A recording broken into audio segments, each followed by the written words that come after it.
SpaceX is go for deorbit, entry, and landing. Copy, go for deorbit, entry, and landing. Good news.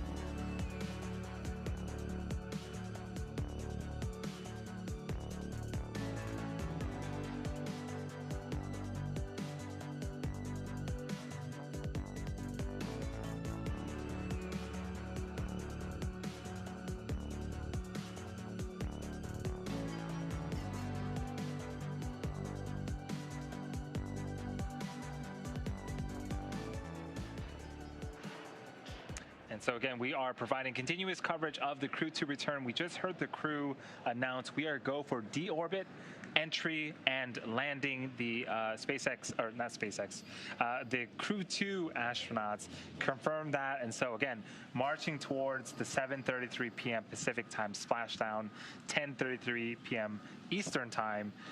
Things continue to go great here, Gary. Yeah. That's a significant milestone, Andy, because what it means is we are now really, the teams are ready to commit to the next couple of dynamic activities. A lot is going to happen once we get past 6 p.m. Pacific time. 6:09 p.m. Pacific, we're looking at the departure phase burn. Right now, we're pretty much co-elliptic with the International Space Station. That phase burn will turn us into a phasing that points us right towards the prime landing site, which we just heard that we're go for, which is off the coast of Pensacola, Florida. That's a 42-second burn, and it puts us really in line with that. It's not too long after that where we'll see the Dragon slew for claw separation and trunk separation. The trunk will go off into the distance and burn up in the atmosphere. In the meantime, the Dragon will reorient itself, putting the heat shield right towards the atmosphere of the Earth, where it will do the bulk of the work of slowing the vehicle down from 17,500 miles per hour to 350 miles per hour. That, of course, in order to get to that point, we need to conduct a 16.5-minute deorbit burn, and that really is what commits us to landing off the coast of Pensacola, Florida. Even at this point, the teams could, even after the phasing burn, look for other opportunities. But with that go, it means that we are very likely going to head towards that deorbit burn here coming up not too long from now. Yeah, and we heard about 30 minutes ago that weather, sea states also looked great, and that definitely was taken into account before giving the go. So yeah, the astronauts, I'm sure, are ready to go home. And on screen right now, we have a view of them looking at their display monitors. Again, they have access to a lot of information of the vehicle that they can use and refer to for re-entry. So you see the display is looking at the ground track. They have a full map of the Earth, and they're looking at their relative position as they orbit the Earth, which is, at this time, still co-elliptic with the International Space Station. We'll be getting to that point very shortly where we line up with the prime landing site. Flanking on each of the screens that were on both of the sides, each respective of the commander and the pilot was an outlay of where the Draco thrusters were. So they are able to see the Draco thrusters firing, making sure that they're doing their job with that 42-second burn that's coming up here in just about 12 minutes. After the departure phasing burn, we have one more burn left. You mentioned it. It's the 16-minute deorbit burn. And then Dragon, once it enters the Earth's atmosphere, there's going to be a communication blackout period for about 7 minutes. What that means is the crew in Dragon cannot communicate to the ground, and the ground cannot communicate to Dragon. There is some interference from the plasma that's built up around the exterior of Dragon. But at this point, the Dragon vehicle itself is really piloting itself. It knows exactly where it's at and knows exactly where it wants to go. So it will continue to steer the crew towards the primary landing site. while we, again, go through that period of high plasma and get to the other side and we can get comms up again. After we have an acquisition of signal on the other side of that entry, we'll be able to hear some of the first words from the crew as they are inside the atmosphere of planet Earth. The deployment of parachutes will happen relatively quickly. What's scheduled right now is the drogue parachutes to deploy. That will take roughly 8 seconds, and then about 40 seconds after that, the drogue parachutes will be released and the 4 main parachutes will be deployed. That sequence slows the vehicle down from roughly 350 miles per hour to about 15 miles per hour. Nice and gentle, so the crew, when they land in the ocean, is a nice soft landing. And this here is a view of Mission Control Hawthorne. Teams here are continuing to support the Crew-2 return. And again, a few minutes away from that departure phasing burn.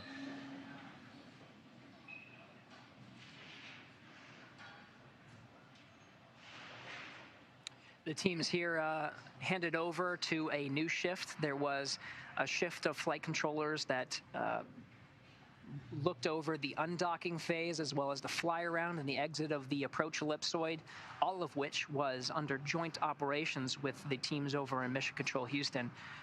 And then in between that, they handed over to a new shift. These flight controllers are overseeing the phase of flight that we're in right now, which is coming up to be, like as we're saying, Andy, is a very critical time with the phase burn.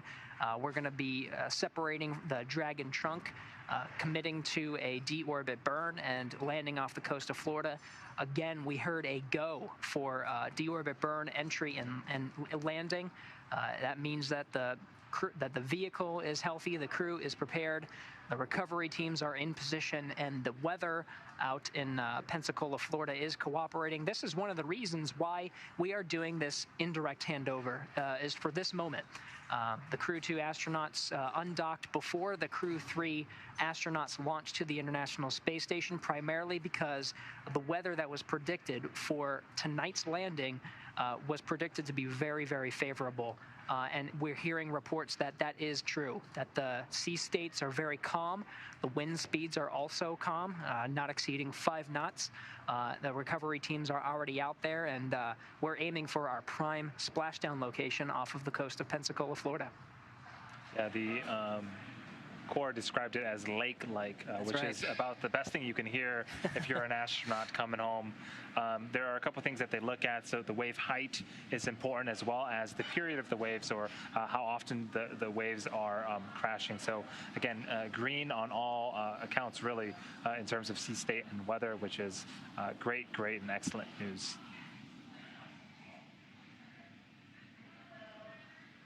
So we're just about 8 minutes away from that departure phase burn.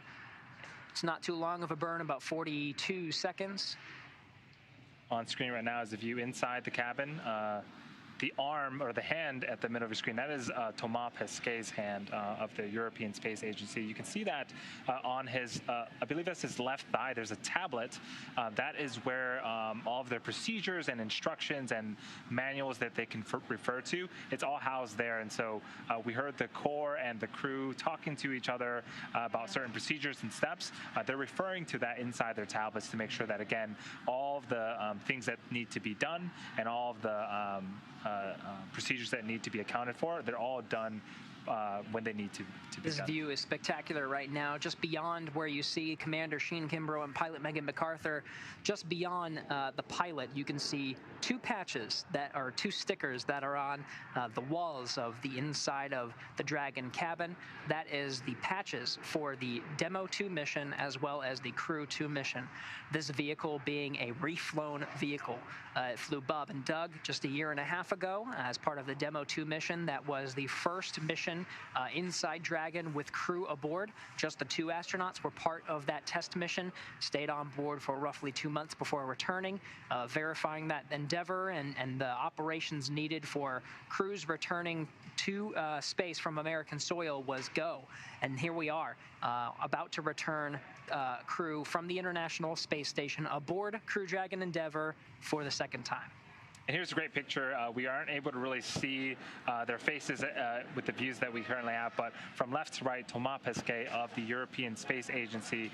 We have, he is the mission specialist, Megan MacArthur, who is the pilot, Shane Kimbrough, the commander of the mission, and then Akihiko Hoshide, who is also another mission specialist. These are the 4 members that are currently on the spacecraft that is returning home in just a few hours.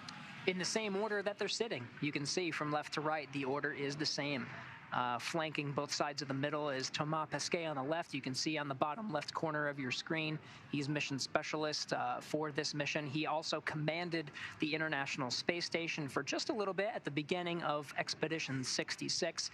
Right before departing the International Space Station, he handed over command of the International Space Station to Roscosmos cosmonaut Anton Shkaplerov.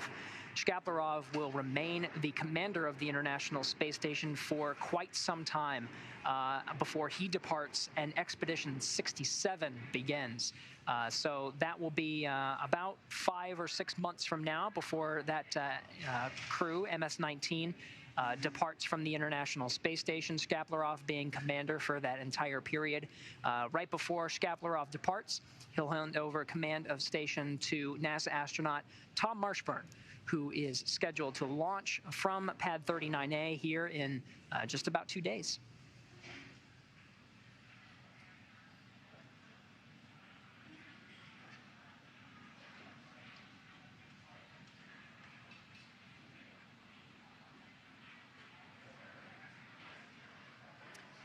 We were getting very lucky with some of those views from inside Dragon.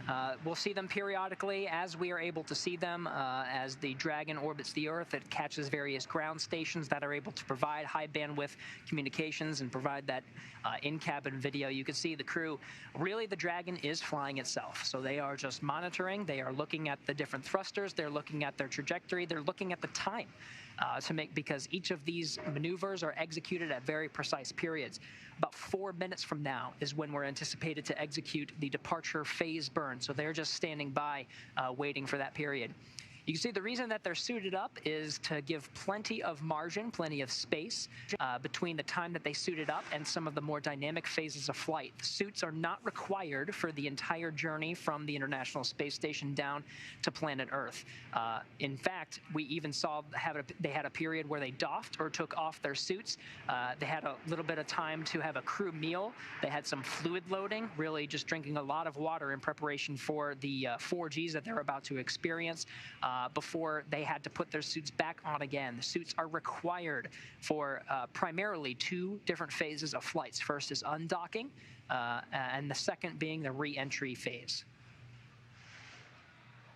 Garrett, we are less than an hour and a half away. The crew to get home from the International Space Station, it's going to take about 8 hours. After they undocked, there was a fly around of the International Space Station, did a full 360 fly around, taking pictures of the International Space Station before going through all of the departure burns to slowly move the Dragon vehicle away from the International Space Station and to get it closer and closer to Earth. So they are well into their journey and towards the end here, and we're just under 90 minutes. That's right. So 2 minutes to go. Let's do a quick recap of everything we've seen so far. They undocked right on time at 11:05 a.m. Pacific Standard Time, backing away to about 220 meters. And then, as you said, Andy performed a full fly around of the International Space Station. It was Thomas Pesquet's job to take a digital camera, point it towards the International Space Station, and photograph the exterior. This was to allow photographs and visuals of the outside that are not normally seen. We have cameras on the outside of the station. The robotic arm is able to survey some areas of the station, but it can't quite get everything. So this was the first exterior survey that we've had since 2018 when the Soyuz did a fly around. After that, we executed a series of departure burns. There were 5 that were planned, departure burns 0, 1, 2, and 3, as well as the departure phase burn, which is coming up here in about a minute and a half. There was another burn that we introduced called the out-of-plane burn. This was also a prop dump burn, so it served a couple of purposes. One, using the forward bulkhead Dracos, fired for about 3 minutes and adjusted the course of the International Space Station, also dumped a lot of fuel, which is essential to minimize the weight as we enter into the re-entry phase of flight.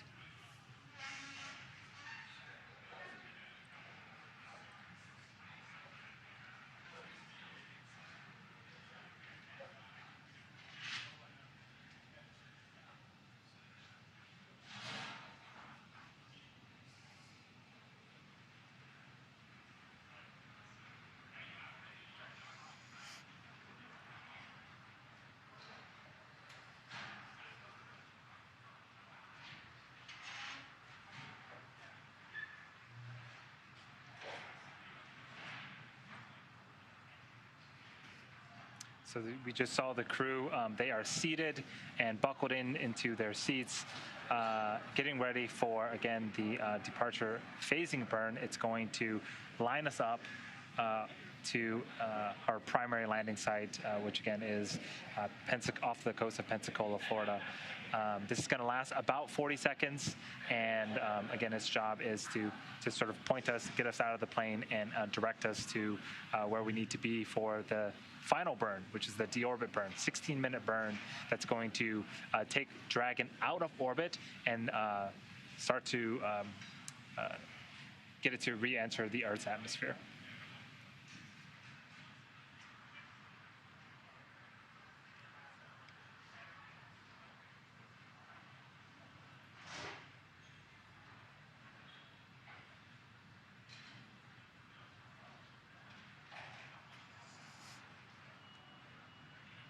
So on screen right now, if you look on the very right-hand side of the screen, now the left-hand side of the screen, there is a hatch there. That is the side hatch that the crew will be egressing out of once the Dragon capsule is recovered out of the water, hoisted onto the recovery vessel. We'll be opening that side hatch, and that is where the crew will egress from.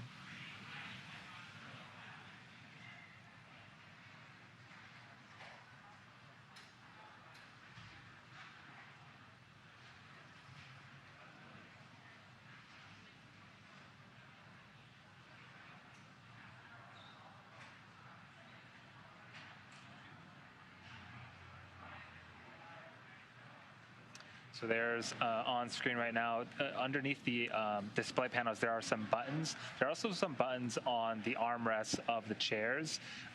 Some important features, they get dedicated their own buttons, things like being able to cut the main parachute after we deploy them. Communications get their own button as well. And so that is just sort of part of the design of the interfaces that the crew gets to use as part of the Dragon vehicle. This way it's right there. They don't have to pull up a different display. They can make that quick action. Of course, the parachutes themselves should automatically deploy. The whole flight is meant to be automatic, but having that extra layer of protection, knowing that they are able to simply push a button and execute a very critical procedure so the parachutes don't drag them around in the water, that is a very critical capability to have. The seats themselves also actually actuate. They can be configured to a number of different positions, whether we are preparing for liftoff or landing, and it's just to make sure that we orient the astronauts in the most comfortable position, the safest position for those different parts of the mission. Seats will remain in this position for most of these upcoming activities, including the departure phase burn, as well as the trunk separation and deorbit burn. Right when the crew enters into the atmosphere, the seats will actuate. They'll get into a slightly different position. Right now, this position being good for monitoring the the displays and having access to them, but the seats will rotate once they start getting into the parachute deployment to brace them for landing. It'll be slightly more upright, not exactly perfectly upright, but just slightly more upright to allow them to take the loads of that 15-mile-an-hour splashdown. So after this departure phasing burn, the next event that's going to happen is we're going to be separating the claw, then jettisoning the trunk. So the claw is essentially an umbilical that connects the trunk to the capsule of the Dragon. So we saw earlier there was a graphic. The trunk is essentially the bottom half of the vehicle. It's unpressurized, and the crew sits in the capsule. So the claw needs to be disconnected, essentially. That way the trunk can be jettisoned. After we jettison the trunk, the Dragon vehicle is running exclusively on battery power. That means that everything, the displays that we just saw, everything is internal to the capsule itself. So it's sort of like its own microenvironment for the astronauts to safely return home. That's right. To separate the trunk from the Dragon, it's going to execute a series of what's called slews. Slews is when some of the Draco engines are firing to change the orientation of the Dragon slightly. Right now, the Dragon is flying sort of at an angle right now, but it'll change to essentially move over to the side so that when the trunk separation happens, it's sending over the trunk in a completely different plane. So there's no risk of conjunction with the two meeting each other as they enter into the Earth's atmosphere. After that maneuver, the Dragon will slew into a position where it's back at an angle where the heat shield is facing towards the Earth, so it can make contact with the atmosphere and take the loads that is really the heat that's going to be surrounding the vehicle. It'll be that pica tiling that you were talking about earlier, Andy, that's taking on about 3,500 degrees Fahrenheit as the Dragon itself enters through the Earth's atmosphere. The crew themselves will be experiencing about 4 Gs, which is why through a lot of this flight we've been getting regular check-ins with the cargo specialists here in Mission Control Hawthorne, making sure everything around the cabin was completely secured, because that's a lot of Gs. You don't want things flying around when you're going through this phase. It'll be about 7 minutes that the crew will be in this period where the vehicle will be completely surrounded by plasma, so we'll have a comms blackout and we won't be able to hear from the crew from quite some time. But this is really critical to have a safe re-entry and landing. You need to shave off a lot of velocity, and right now the crew is going very, very fast. They're going 17,000 miles an hour orbiting the Earth. They're in an orbital velocity right now, and so the atmosphere will do a lot of the bulk of the work to shave off that speed from 17,000 miles an hour to 350 miles an hour. Yeah, and it does it primarily through friction. So right. The way I like to think about it is if you rub your hands together very, very quickly, your hands start to get warm. Imagine doing that at 17,500 miles an hour. It would get blisteringly hot, and that's really what the Dragon vehicle is experiencing upon re-entry. And all of that friction gets converted to heat. Right. It also slows down the vehicle. That way we can deploy our chutes and get a nice, again, soft landing in the Gulf of Mexico. So again, we have a lot of recovery vessels that are ready for that moment. We're coming up on it, the very dynamic period that's coming up. It's just a matter of time before we hear confirmation of some of these critical burns that are going to be returning the crew home. The recovery assets have been listening along the way. They've been watching the weather, and a lot of them have deployed. So we know that the Go Navigator is out heading towards the recovery site. We know that there are fast boats that are going out as well. They're going to take the bulk of the work once Dragon splashes down to outfit it, to do a sniff check, making sure there's no hazardous gases that are leaking from the vehicle, and make sure it's very safe to bring aboard, because we have a lot of recovery personnel on board the Go Navigator. There are 2 helicopters that were deployed from shore not too long ago and are making their way out to the recovery vessel. There's a helipad that's on board these recovery vessels, and so they'll drop a lot of the recovery personnel off off and head back over to shore. It'll be some time that the teams will be there to be able to take the crew off. There's medical personnel there. There's representatives from different organizations. We have European Space Agency. We have the Japan Aerospace Exploration Agency, NASA, and then, of course, SpaceX personnel all going out to support this landing. And we are targeting under an hour after splashdown to get the Dragon vehicle hoisted up on the recovery boat and the astronauts out. It is a nighttime recovery, right, and we've done several of these already, and it really doesn't seem to slow down the recovery operations team. We have spotlights. There's a thermal camera that can spot Dragon when it's coming back down. So they have all the necessary tools to, again, quickly and safely recover the crew from the water. That's right. There's a WB-57 aircraft, too. Forgot to mention that. That has been deployed. Did hear confirmation of that. Wheels up. So WB-57 is on its way out to circle the landing site. That WB-57 is a high-altitude aircraft with very specialized imaging equipment that's able to point at and track the entry of the Crew Dragon as it comes through the Earth's atmosphere, getting some initial data for the recovery teams, very critical. So it'll continue to track that. It'll likely be the first images that we get from planet Earth of the crew returning back. And we talked about Dragon jettisoning the trunk. The trunk sheds a ton of mass, a couple thousand pounds, actually. The Dragon vehicle itself is also quite massive in that sense.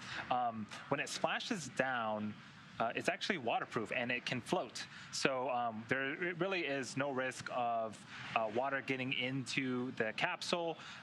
There are actually bladders effectively where water can be pumped into these bladders to make sure that Dragon is upright.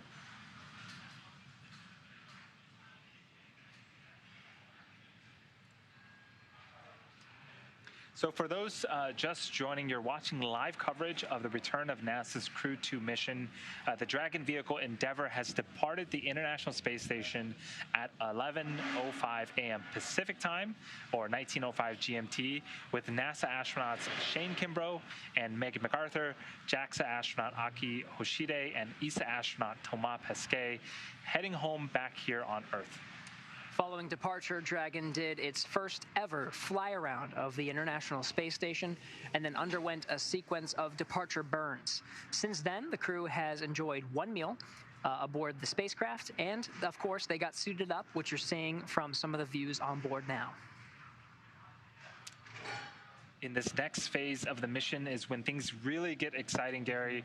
Dragon has a series of steps to complete before returning Shane, Megan, Aki, and Thomas home. First, Dragon will maneuver to the correct attitude and then jettison its trunk, which is, again, the cylindrical, unpressurized part of the spacecraft. The trunk is currently connected to the aft or bottom section of the Dragon capsule, where the heat shield is located. So in order to expose that heat shield and get the vehicle ready for atmospheric re-entry, will jettison the trunk. From there, the spacecraft will use its forward thrusters to perform a deorbit burn, which will put Dragon on a trajectory to return to Earth. It really commits them to do so. That burn will last about 16.5 minutes once it starts. And to prepare these upcoming events, right now the Dragon capsule is doing a couple of things autonomously. It'll start to isolate the thermal control systems, fluid loops from the radiator. This system is what will help keep the internal temperatures of Dragon temperate for Shane, Megan, Aki, and Thomas during re-entry. Dragon is also initiating separation of the claw mechanism. Again, that's going to terminate data, power, and fluid connections between the capsule and the trunk. So we're waiting for the next series of steps. First, of course, will be the slewing to separate the trunk. There will be a claw separation, and the trunk itself will jettison. And, of course, we'll enter into the deorbit burn. We're monitoring to see if there will be a departure phase burn I know we're past the point where we were tracking that, but we did introduce, and we didn't talk about this, was an out-of-plane burn. And it was also a prop dump burn. It fired the forward bulkhead Dracos for about 3 minutes.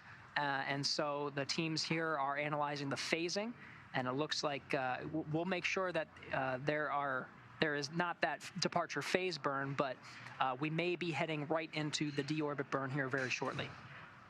Yeah, so we are expecting that slew, or again, the maneuvering to jettison the trunk. We'll start that in about 8 minutes here, and then the call separation is expected just past 6:30. So again, Dragon's going to start to maneuver itself. Call separation comes first, and then trunk separation. Right.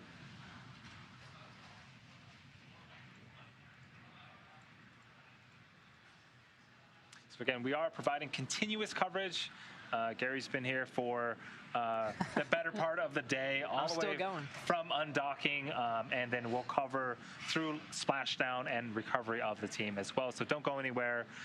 We are just waiting on a couple of major events here, enjoying some views of the crew inside the capsule, as you can see on screen.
Dragon, deorbit sequence start in 5 minutes. Copy, we're set.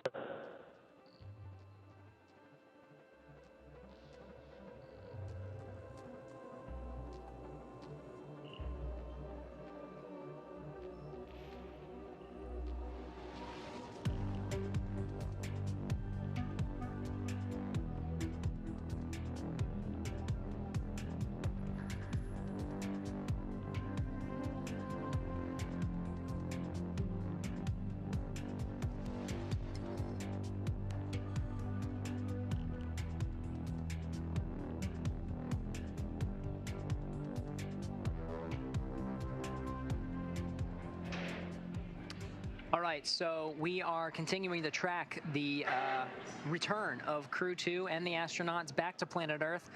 We just heard we are just moments away from entering the deorbit sequence.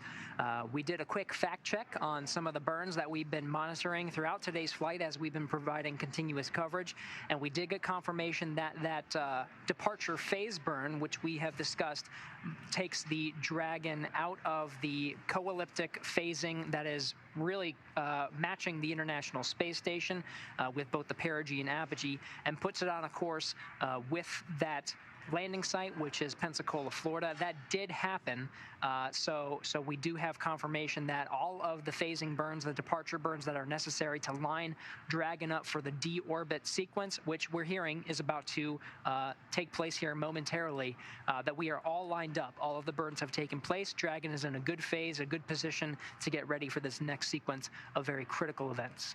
And what that means is we have just one more burn left, the deorbit burn. Right. A couple of things need to happen, again, before we start this. In about 3 minutes, we'll begin to maneuver or slew the Dragon to the appropriate attitude in order to prep for claw separation and then trunk separation. After that, we'll slew back. The 4 forward bulkhead thrusters underneath the nose cone will fire for about 16 and a half minutes. That will be what slows down Dragon and brings its altitude down enough to start to hit some of the atmospheric particles of Earth. And then from there, we'll start to re-enter the Earth's atmosphere, enter that blackout period for about 7 minutes, where there's just plasma being built up around the exterior of Dragon. So we'll lose communications for about 7 minutes. After that, we'll regain communications. We have parachute deploys. We have 2 sets. First up is the drogue chutes that will take the Dragon capsule velocity from about 350 miles per hour to 120 miles an hour. From there, the main chutes will deploy, taking us from 120 miles an hour down to about 15 for a nice soft landing off the Gulf of Mexico. So that is going to kick off here very shortly. We're coming up on just about an hour from the predicted splashdown time. We did hear there were slight adjustments in some of the sequence, and that sequence, the deorbit sequence itself, about to begin here momentarily, starting with the claw separation and trunk separation, but that'll kick off. Once that sequence starts, it's about an hour timeline from the time that sequence starts to the time that we are in the water. We're still targeting 7:33 p.m. Pacific Standard Time, 10:33 p.m. Eastern Standard Time. Yeah, so again, everything that we just talked about is going to happen in that hour. So, right. We saw the crew enjoy their meal. They donned their spacesuits once again, and I really had a bit of a respite before these very dynamic portions of the operation. So things will definitely get exciting here in the next couple of minutes. And we'll be with you every step of the way. We're expecting communications with the crew throughout each of these different phases, confirmation of trunk separation, the claw opening, the claw separation, trunk separation. When the deorbit burn starts, it's going to be quite a long time that those forward bulkhead Dracos will fire. It is the longest burn of the entire flight, the 8.5-hour journey from undocking from the International Space Station to splashing down off the coast of Florida, 16.5 minutes. In this particular phasing, because of the short flight, that is a much longer burn. With some of the longer phases, when we're talking about 18 or 19 hours, it gets a lot shorter. Sequence start. There you go.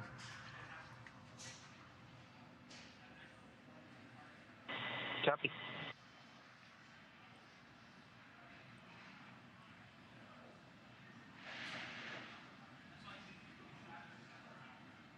So again, that was confirmation of the beginning of the deorbit sequence. Again, it involves a number of different items to occur. Right now, again, the Dragon is starting to maneuver itself, orient itself to prep for claw and trunk separation.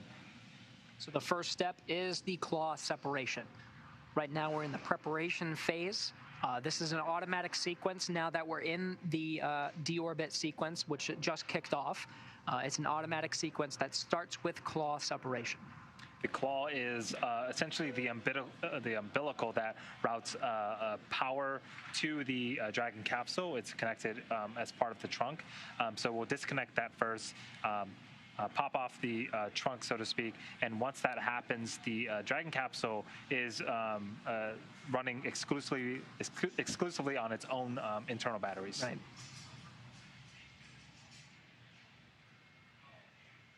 And there's plenty to spare too. Through the 6 months or so that the Dragon has been attached to the International Space Station, it really hasn't had to rely on its own power at all. The International Space Station has gigantic basketball court-sized solar arrays, in addition to a couple of new solar arrays that some of the Crew-2 astronauts themselves installed and deployed on the outside of the station, all providing power not only to the International Space Station, but to the Dragon while it's been docked.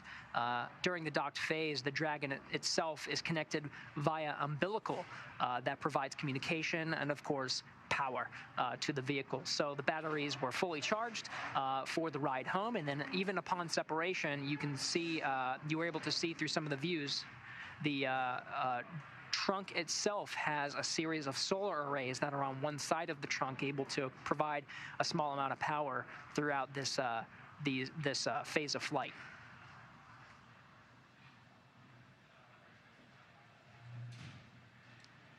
We are expecting to get confirmation of claw separation, and then shortly after, trunk separation.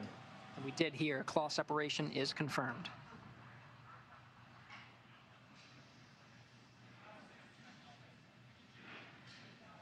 Dragon is now automatically going into the preparations for trunk separation.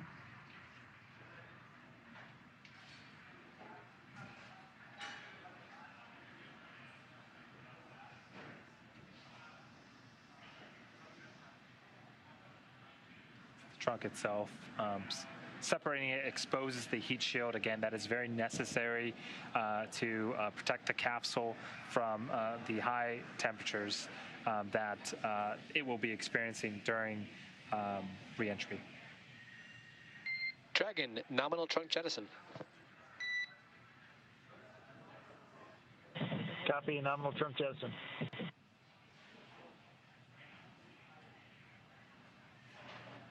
It's a great way to start off the deorbit sequence. The trunk is off, and everything is going smoothly so far. Coming up next, we're going to be reorienting the Dragon and then starting up the deorbit burn. Right now we are in a slew. So now that the Dragon has physically separated the trunk has confirmed to have separated itself from the Dragon capsule. That slew had Dragon oriented slightly to the side relative to how it is orbiting to allow there not to be a conjunction between the two bodies as they now enter into the deorbit phase. So now the Dragon itself is slewing into a position with the forward bulkhead Dracos pointing straight at the velocity bar, or the V-bar, essentially the same direction that the Dragon is orbiting, to be prepared to fire the 4 bulkhead Dracos for 16.5 minutes.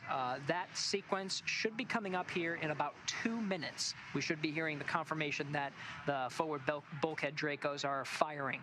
And we'll monitor that, make sure that the deorbit burn is good and that we have a good burn. Once that burn is complete, Dragon is committed to re-enter the Earth's atmosphere and splash down off the coast of Pensacola, Florida. Yeah, that's going to be the last time that we fire the forward bulkhead thrusters on the Dragon vehicle.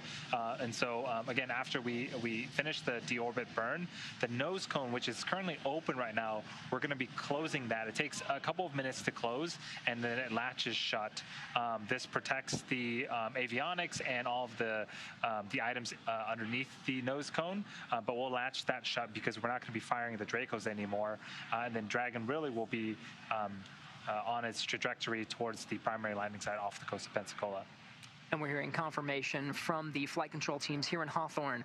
The Dragon capsule is now switched its attitude. It's slewed into the deorbit position and is in the deorbit attitude. Now standing by for about a minute from now, where the Dragon itself will fire those 4 forward bulkhead Dracos, beginning the deorbit sequence, a very critical part of today's flight.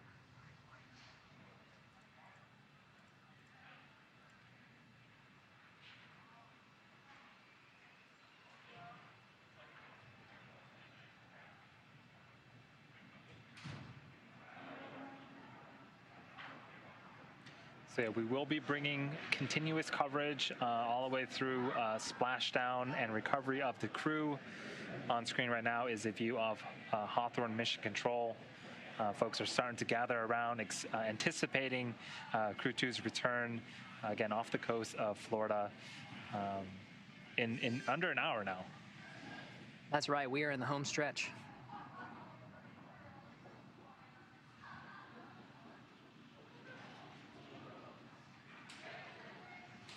So it is worth mentioning again that the Dragon vehicle itself is a very sophisticated, intelligent vehicle.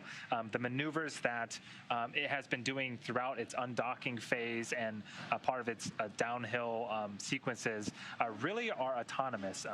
The crew are definitely trained to help support Dragon in case things go off nominal, but really for the most part, Dragon is piloting itself. It knows where it's at, where it wants to go, and it's making all these minor adjustments as needed. So the crew is in good hands.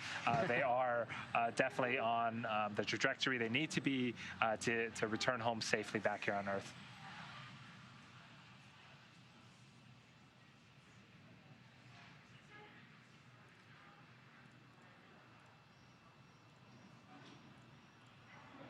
So we're just moments away. Again, the deorbit sequence has started right on time. So we had a confirmed claw separation and trunk separation. Dragon is now in an orientation with the forward bulkhead Dracos pointed where they need to be for this very critical burn, the deorbit burn. We've been waiting for this moment for quite some time. A lot of the departure burns that we've been following over the past couple of hours have been really in anticipation of this moment. We've been following weather all along the way because once we start this deorbit burn, really there's no going back. That means that the Dragon itself is committed to return back to Earth. And confirm that the deorbit burn has started. Initial checks show that the dynamics of that burn are looking pretty good. This is going to be a long burn, 16.5 minutes. So a quick recap, within the last 10 minutes, a lot has happened. The Dragon has jettisoned its trunk and initiated the deorbit burn, which started now at about 6:40 p.m. Pacific Standard Time. For these operations, Dragon and SpaceX closely coordinate with the United States Coast Guard to establish a 10 nautical mile safety zone to ensure public safety and for the safety of those involved in the recovery operations, as well as the crew on board the returning spacecraft. Multiple notices are issued to the mariners in advance and during recovery operations, and the Coast Guard patrol boats are deployed to discourage boaters from entering the splashdown zones. We really want to stress to the public the need to respect this safety zone. Recovering a spacecraft from the water is a hazardous operation, and any other boats interfering increases the risk to astronauts in the capsule, the teams working to recover them from the water, and the safety of those that come too close. For the safety of the crew and your safety, we recommend that you sit back and watch, and we'll be bringing you the best possible coverage of our astronauts' homecoming. And like I mentioned earlier, this deorbit burn is the last time that those 4 forward Draco thrusters will fire. Dragon Endeavour has not yet entered Earth's atmosphere yet. This deorbit burn is what will line the vehicle up and put it on its final trajectory to the landing site in the Gulf of Mexico, just off the coast of Pensacola, Florida. So right now, Shane, Megan, Aki, and Thomas, they're using their screens to keep tabs on the burn durations, Draco thruster firings, and trajectory details like entry angle, capsule perigee, and how much distance remaining until the deorbit burn is terminated. They have access to that with the displays in front of them. Again, Dragon is essentially flying itself, so all the crew has to do is stay strapped into their seats and keep tabs on things. So we're waiting to hear the call out for nominal burn to confirm completion of the deorbit burn for Dragon Endeavour. That's going to be coming up in about 12 minutes, 13 minutes. So still a bit longer to go on this deorbit burn. That's right. We're coming up on about 3 minutes into the deorbit burn, and it is a very long burn, particularly with this phasing, which is the short trip from undocking to splashdown that doesn't include a sleep period or anything for the crew. They're really in it for the long haul. these forward bulkhead Dracos need to fire for about 16.5 minutes. We've seen very similar profiles for some of the other missions. Crew-1 and I believe Crew-2 had a pretty similar profile, or not Crew-2, Demo-2 had a very similar profile, about roughly the same period of time from the time of undocking to the time of splashdown. So it seems to be a pretty popular profile. So we'll just sit back and make sure that the deorbit burn is continuing to look good, and so far teams are tracking that it is. We're about 4 minutes in at this point, which is into a 16.5-minute burn. And on screen is our 4 astronauts on board Dragon. Left to right, ESA's Thomas Pesquet. He is the mission specialist. Then we have the pilot, Megan MacArthur, and the commander, Shane Kimbrough, both from NASA. And then we have JAXA astronaut, Akihiko Hoshide, who is also the mission specialist. So again, they are both, they are all in their suits, strapped in, and eagerly waiting their return and a breath of fresh Earth air in about 45 minutes. Oh, excuse me, 45 minutes until splashdown, then about an hour until they can egress the vehicle. Each of them has had a long journey on board the International Space Station. They've been in space for 199 days. 198 of those were attached to the International Space Station. Each of them have had very critical roles in some of the activities that have taken place on board. Thomas Pesquet just handed over command of the International Space Station. He was commander for just a little bit for the very beginning of Expedition 66. He took over command of the International Space Station from Aki Hoshide, who had it for quite some time during Expedition 65. He was the International Space Station commander.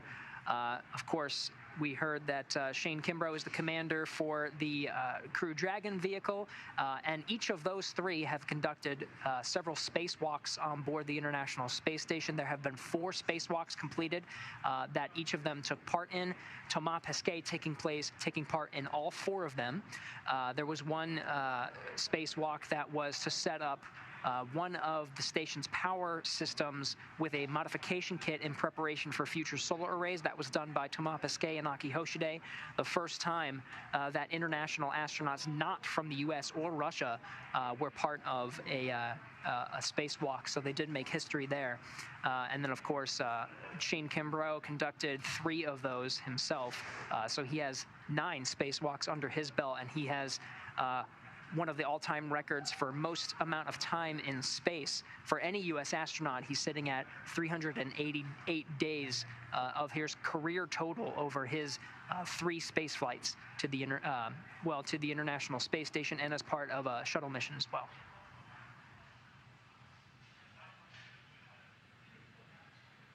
Six minutes into the 16-minute deorbit burn. We're looking good. Yeah, earlier we had a out-of-plane burn, and that was also used as a propellant wasting burn. And so we dumped a lot of mass with the propellants that we don't need anymore. That, in combination with the trunk jettison that we just had, sheds a lot of mass from the vehicle. It actually makes this deorbit burn a lot more efficient, so that way we can be as efficient as possible to slow down the vehicle, bring its altitude down in order for it to begin its re-entry phase. This is a very critical phase. We've seen a lot of action over these past couple of hours as we've been providing some continuous coverage. It all started with some hatch closure where the Dragon crew said goodbye to the crew on board the International Space Station. Only 3 crew members on board now. That includes Commander Anton Shkaplerov from Roscosmos, as well as Pyotr Dubrov of Roscosmos, and then Mark Vande Hei, who is pulling the long haul here. He's going to be on station for almost a year, and he'll be really responsible for the handover that the Crew-2 astronauts would have done if they were to have the Crew-3 astronauts arrive before them. But again, we've mentioned this a couple of times, Andy, throughout our coverage. Part of the reason why we're executing a deorbit burn right now, heading for a splashdown off the coast of Pensacola, is because the weather looks really, really good. And weather is one of those primary driving factors for taking a crew home. If the weather looks this good with very calm, you said lake-like states is what we heard on the loops, very calm winds, and of course we did get confirmation that the skies are clear as well. So we might even get some pretty good views from the WB-57 as well as the ship, the recovery ship Go Navigator, as the crew is entering. It's really just, it's too perfect to pass up. Yeah, and that's really sort of the story here. We originally planned to launch Crew-3 prior to Crew-2 coming home, and they were going to do the handoff in person at the International Space Station. Weather wasn't quite cooperating with us Halloween weekend, but again, Gary, you mentioned this recovery weather is too good to pass up. Right. And so the teams that have been supporting this mission, or really both missions, really this is a testament to their flexibility to be able to get this together and make sure that the Crew-2 can come home safely in the midst of, again, this really optimal weather. Very, very true. And again, we are monitoring the weather, and it does look good out in the Gulf Coast. Part of the reason that we're landing the crew right now in the Gulf is because the weather over there looks good, and the reason why we're going to wait to launch the Crew-3 astronauts no earlier than November 10th is because the weather out there is something that we continue to monitor. It's not only the weather out at the East Coast, off the coast of Cape Canaveral in Florida that we're looking at, but really the weather all along the ascent corridor has to cooperate as well. So that includes all along the eastern seaboard, that includes the North Pacific. All of that has to look good because really in any abort scenario, you'd be looking at the crew escaping from the top of the Falcon 9 rocket using those Super Dracos. We were talking about Super Dracos a little earlier, and splashing down anywhere along those sites. And so you have to make sure that the weather is cooperating really all along the way. So it's got to be the right conditions. Yeah, there are multiple teams that plan for all sorts of these types of contingencies. It is fantastic when things go well, as we've been seeing for a very long time, and we love that. But we want to make sure that in case anything were to go awry, we have plans for that. And weather, again, is one of the things that we need to make sure we pay attention to.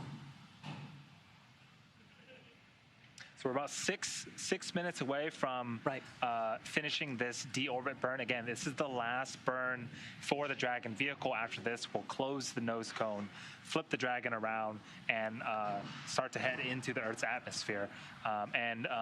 Really, after this, it's really about 30 minutes, about 30 or 40 minutes until we see the Dragon capsule in the Gulf of Mexico.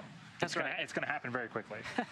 It is. A lot is going to happen. In fact, when it comes to the parachutes, they are that sequence is automatic, but it happens seconds from each other. The mortars themselves are deployed to release 2 drogue parachutes that slows the Dragon capsule down from 350 miles per hour initially.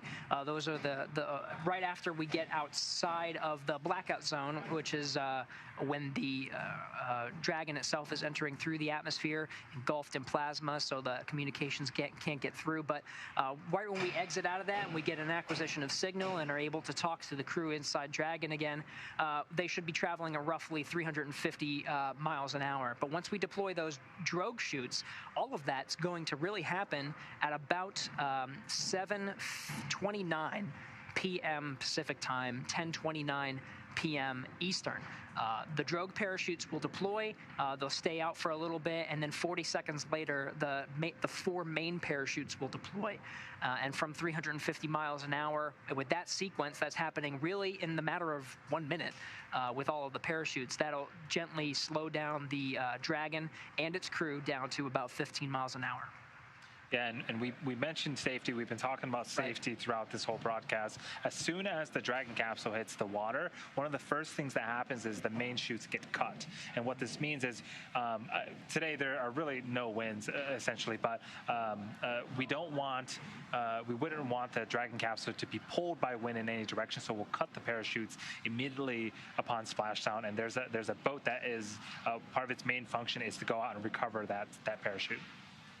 That cutting of the main parachutes happens automatically on board the Dragon, but when we were talking about some of the physical buttons that the crew have on their display panel, one of those physical buttons, which is really important to have instead of having it on a touchscreen that you have to navigate to, really easy access to a button that says cut the parachutes. If for whatever reason they weren't to automatically do it themselves, which we've seen on some of the previous crewed missions, they did automatically cut. They do have the ability to do so.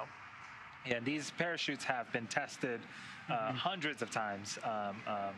And so, the design, parachutes can be tricky, but, we've used these parachutes as part of all the cargo missions prior to the upgraded Dragon, and now we're using them as part of this operations too. As you mentioned, right after the Dragon splashes down in the ocean, there are two what are called fast boats that are part of the prime recovery team that'll immediately go out to the capsule. One of the boats will go right over to the capsule and start outfitting it with some rigging equipment. They'll do a sniff check to make sure there are no hazardous gases that are leaking from the spacecraft, make sure it's safe for the next series of events where the Go Navigator's recovery ship will go out and hoist it onto the ship itself. But you were mentioning the other fast boat. It serves as a backup to that boat just in case it were, some motor function were to happen and it can't get out to the capsule in time. But its prime function, if the other boat is looking pretty good, is to go collect the parachutes. Yes. So again, about 2 minutes. 2 minutes for the end of the final burn. The Dragon and the crew have gone through a number of burns throughout today's downhill phase. Again, we are nearing the end of sort of the marathon here. So this must be exciting for the crew on board the Dragon as well, knowing that this is the last burn that they're going to feel, last burn that they're going to hear. And after this, it's really going to be a smooth sailing, so to speak, into the Atlantic Ocean or into the Gulf of Mexico. So the words we're waiting to hear right now are nominal deorbit burn. Those are very important words that'll be sent over to the crew. Right now, the nose cone has been opened to expose the 4 forward bulkhead Dracos that have been doing a lot of the heavy lifting with this deorbit burn, pointing straight at the velocity bar. It's a retro firing of the thrusters to slow the vehicle down and really ultimately make contact with the atmosphere. That's the point of this burn. But as long as we have a good burn, it'll be just a matter of a couple of minutes. It's a very quick sequence to close the nose cone. It's a very important function to close the nose cone. It protects the forward bulkhead Dracos. It protects the docking mechanism that's been used to keep Dragon attached to the International Space Station for 6 months. It protects some of the guidance and navigation equipment. Of course, this vehicle is reusable. We're seeing it now. This is a reused vehicle. It was used originally on the Demo 2 mission. So all critical functions that need to be protected before it slews to the position where the heat shield is pointed right towards the Earth and does the heavy lifting of protecting the capsule and, of course, more importantly, the crew inside from the 3,500 degrees Fahrenheit that's going to be experienced as the Dragon capsule enters the Earth. Yeah, as part of the recovery operations after... Dragon, deorbit burn complete, performance nominal. Nose cone closure has been initiated. Copy all, good deorbit burn. That is the news that we were looking for, Andy. Nominal deorbit burn. That means that burn did its job. You see, immediately we're going into closing the nose cone. So now that it's done its job, the forward bulkhead Dracos will not be fired again. We're going to close the nose cone and protect some of those critical equipment and get the Dragon oriented in a position ready for entry. Yeah, so it takes a couple of minutes for the nose cone to close. It doesn't just swing shut. And so it'll be closed, and then there will be latches that will secure it into position. From there, we will slew the Dragon into his orientation to make sure that the heat shields are facing forward, so to speak. The heat shield will be what meets the Earth's atmosphere first. It'll absorb and dissipate all of that heat upon re-entry, and then we'll we'll go through the blackout period where we won't have comms from Dragon to ground or ground to Dragon. Then after that, we'll deploy our parachutes and land. So the atmosphere is going to do a lot of the work here to slow the vehicle down. We're still close to orbital velocity. Of course, we're a little bit slower because we're dropping in altitude, and that is purposeful. The Dragon and the crew inside is now committed to enter the Earth's atmosphere and splash down off the coast of Pensacola, Florida. Dragon systems look good. The crew is monitoring every step of the way and checking in and saying that they are following closely. Everything's looking good on that end, and of course, the weather is cooperating, which is super essential. So we're about to enter into the atmosphere and slow down all the way down to 350 miles per hour. It's going to be a number of minutes for that procedure to take place. It takes about 7 minutes from the time that we enter into the Earth's atmosphere and lose the signal with the crew. So don't worry, that is normal. We expect a loss of signal for about 7 minutes. The communications can't get through the plasma that's engulfing the Dragon on its way in.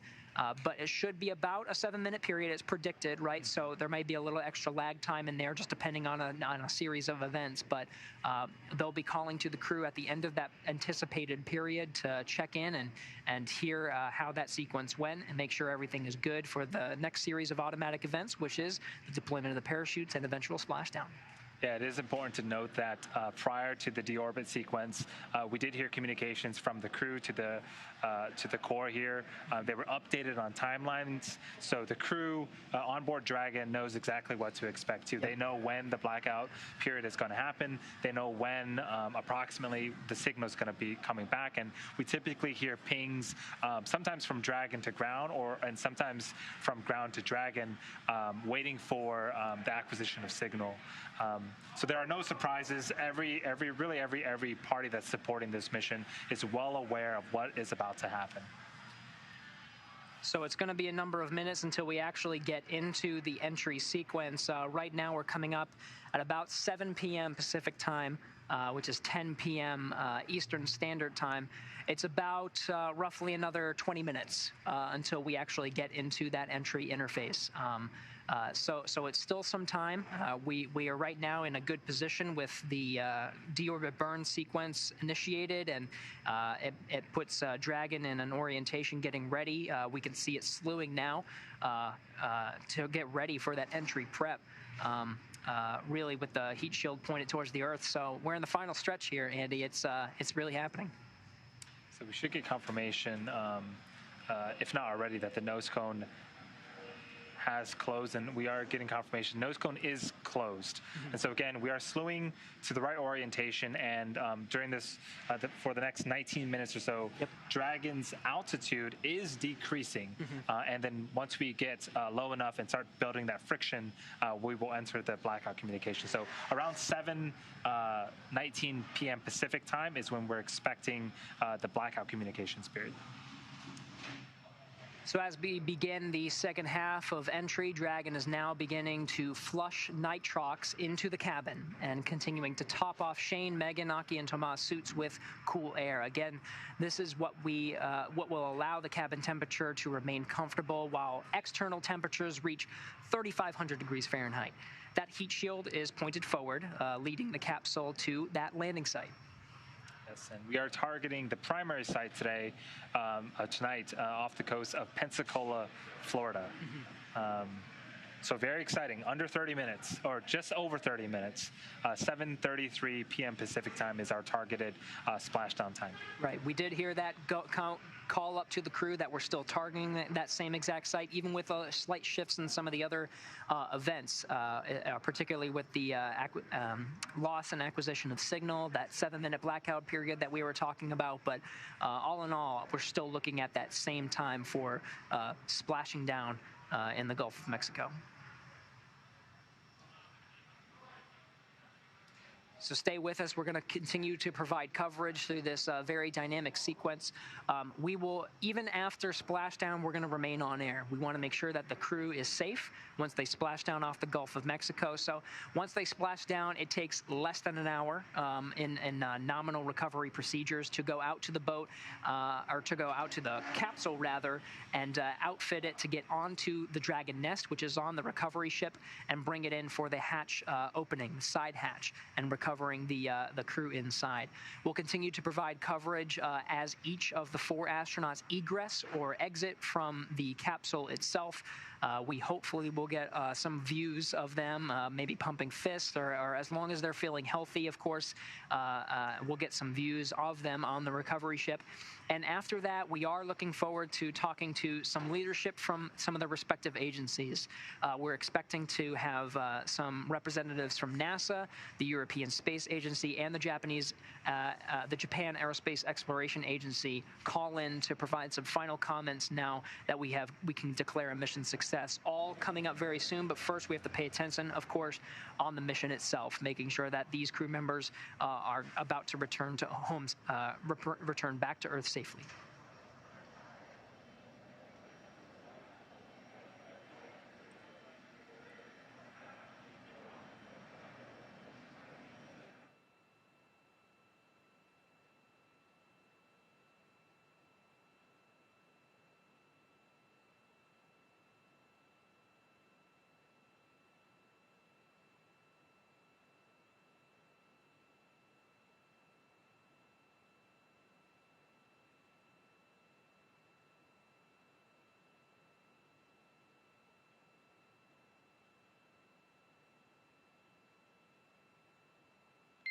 Dragon, nose cone secure for entry.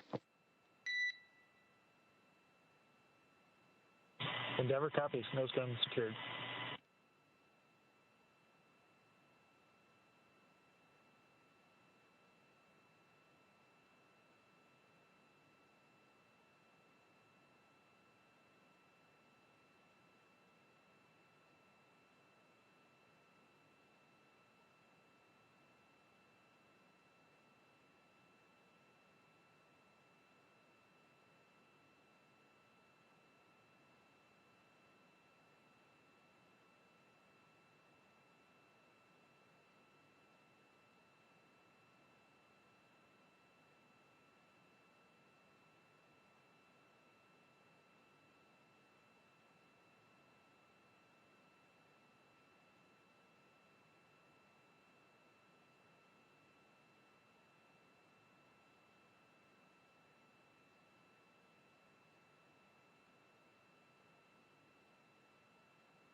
Endeavour, Spacex for entry brief.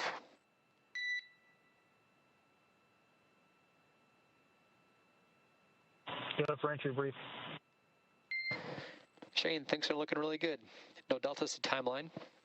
Vehicle is nominal. We're tracking no issues for entry. Entry targeting is also nominal. Note that you may see the landing site slightly off in the world view. That is expected and nominal due to the entry purge, and entry guidance will clean that up, so that's nominal. There's no deltas to weather. The recovery fast boats have been launched, and they're awaiting arrival. I'll copy. Great news all around. Thanks, Chris, and we copy all. We copy, thank you.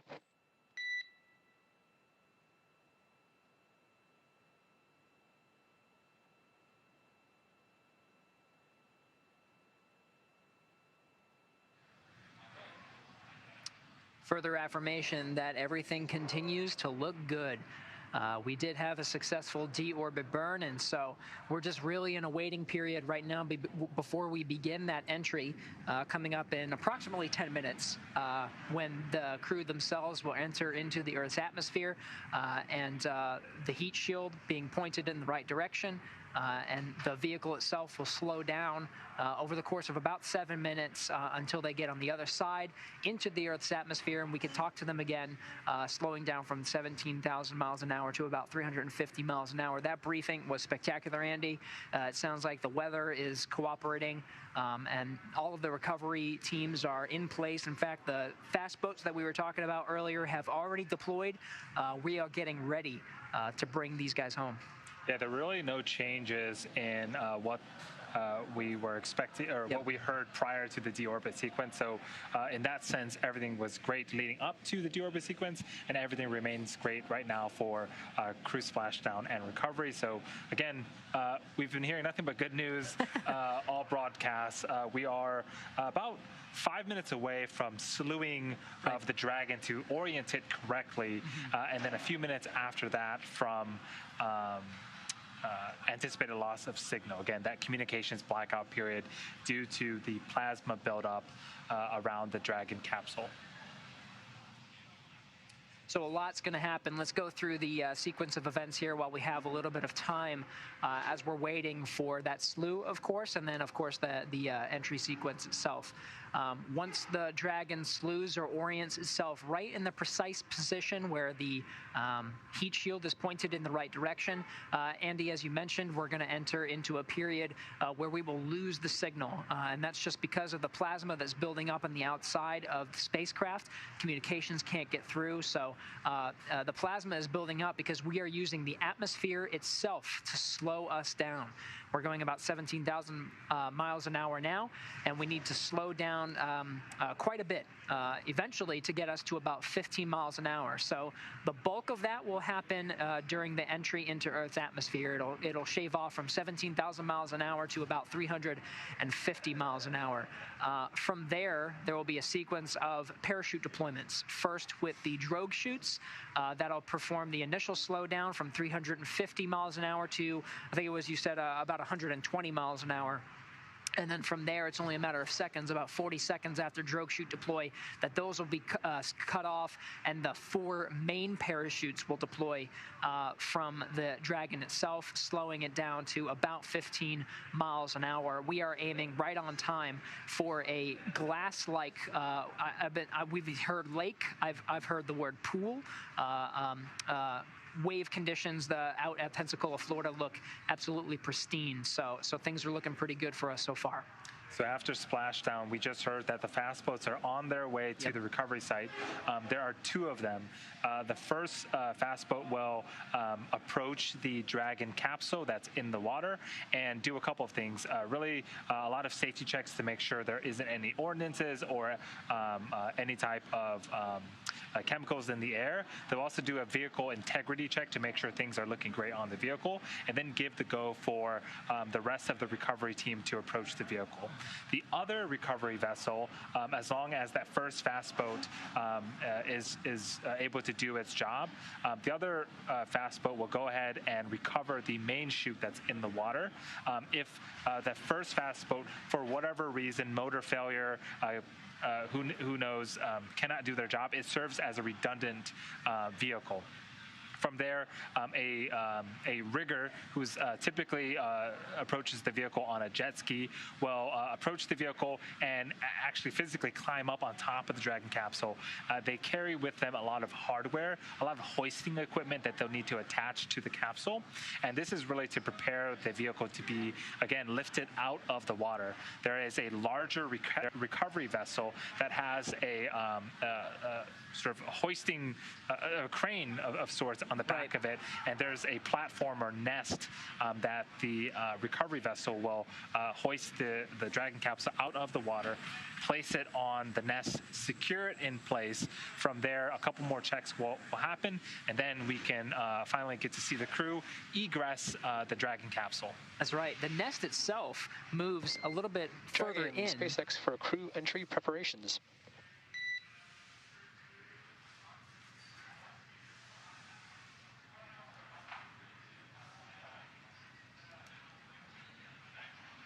Hey, SpaceX, our tablets are secured, restraints are tightened, visors are down. We copy all. Thank you. Approximately 4 minutes, 30 seconds until anticipated comm blackout. We'll see you on the other side at 0326. Copy 0326. Talk to you then. 4 minutes, 30 seconds takes us to 7:20. Right on the money, 7:20 p.m. Pacific Standard Time, 8:20 p.m. Eastern. So that's the comm blackout that we were talking about. It's a 7-minute period where we're really in the atmosphere at that point. The heat shield is doing its job of dissipating the 3,500 degrees of heat that's surrounding the vehicle at that time and slowing the vehicle down to 350 miles an hour. So everything is happening right on cue. 7:20 p.m. is when we're expecting that loss of signal. It is an estimate, so there might be a variation of a couple of seconds, couple of minutes. We'll stand by for that 7-minute period. So we'll be looking at approximately 7:20 to 7:27. Yeah, and again, as we get closer to the end of the blackout communications period, we typically hear the either Dragon or ground pinging each other to make sure that they do have signal acquisition. So again, 7 minutes. And we'll be with you the entire way for signal acquisition. Shortly after that, the drogue chutes will deploy. That happens at about 18,000 feet, and then at 6,500 feet, that's when the main chutes deploy. So we talked about deployment in terms of speed, right? But there are sensors on the Dragon vehicle that detect both velocity and pressure, and they know basically exactly when to deploy. So again, the Dragon vehicle, super intelligent and basically pilots itself. That's why even through this blackout period, the Dragon knows where it's at. It knows where it needs to go. So the crew is in good hands. An automatic flight all the way. It really started about 8 hours ago when the Dragon itself, more than 8 hours ago at this point, undocked from the International Space Station, the Zenith port, and backed up to about 220 meters, an automatic procedure, followed by an automatic fly around. In fact, the crew were really hands-off throughout that whole period. The commander, Shane Kimbrough, and pilot Megan MacArthur were in their seats monitoring the entire procedure, while Thomas Pesquet was at the forward window that was pointed right at the International Space Station, taking pictures for about an hour and a half as it circled the International Space Station. We got awesome pictures of the International Space Station. I'm anticipating, I haven't seen them yet, but I'm definitely looking forward to them. All of that was automatic. And then, of course, the departure burns that got us to break away from the keep-out sphere and the approach ellipsoid that surround the International Space Station and get us into lower altitude, about 10 kilometers below the station, which we were at for quite some time, followed by the departure phase burn. We had a good trunk jettison, claw separation trunk jettison, and then, of course, the super important deorbit burn, all right on time. This has been a fantastic flight so far.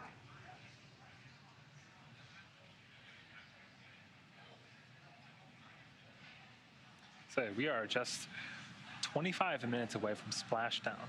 And so, again, we are going to be entering that blackout communications period. But once we're on the other side, so to speak, of that, things happen very, very quickly. Drogue chutes deploy, main chutes deploy, and we're in the water just a few minutes later.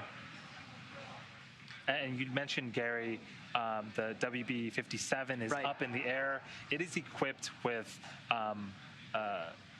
imaging technology that will be able to get pretty much the first views of the Dragon capsule on its return back to Earth. So we do expect to see that great footage here in a couple minutes as well.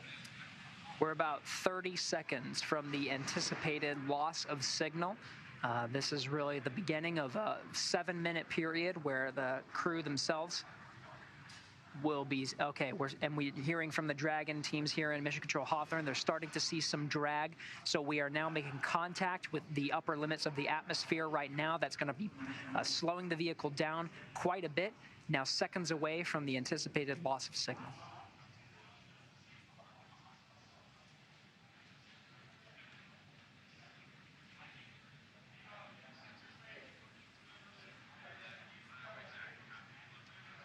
So we're in the expected period now.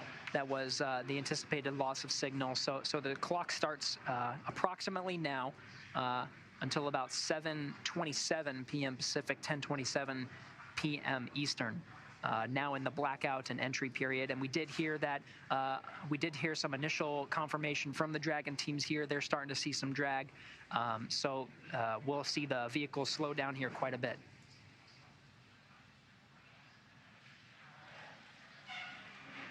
During this re-entry phase, the team is going to be experiencing deceleration.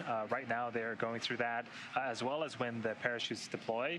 The seats actually will rotate themselves to about 26 degrees to make sure that the crew is oriented properly for when the chutes deploy. So during the downhill phase, very similar G-forces experience, about 3.5 to maybe anywhere to like 4.5 Gs. Right. The crew is definitely going to be anticipating that, and that's definitely part of their training and knowledge.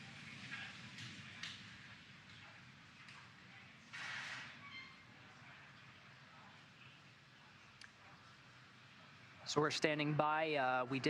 We are in the blackout period right now.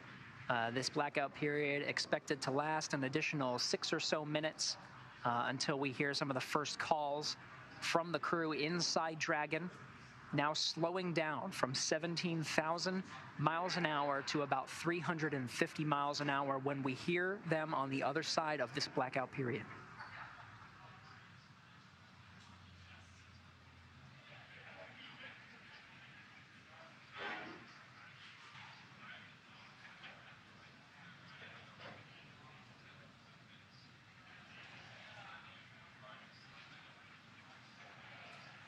Again, we have a WB-57 high-altitude aircraft that has deployed with an imaging system on board to get those initial views using infrared cameras that are on board. So even though it is nighttime, as long as the vehicle is able to identify and track the vehicle, which with the infrared camera will be easy, just look for the hot thing that just came from the atmosphere.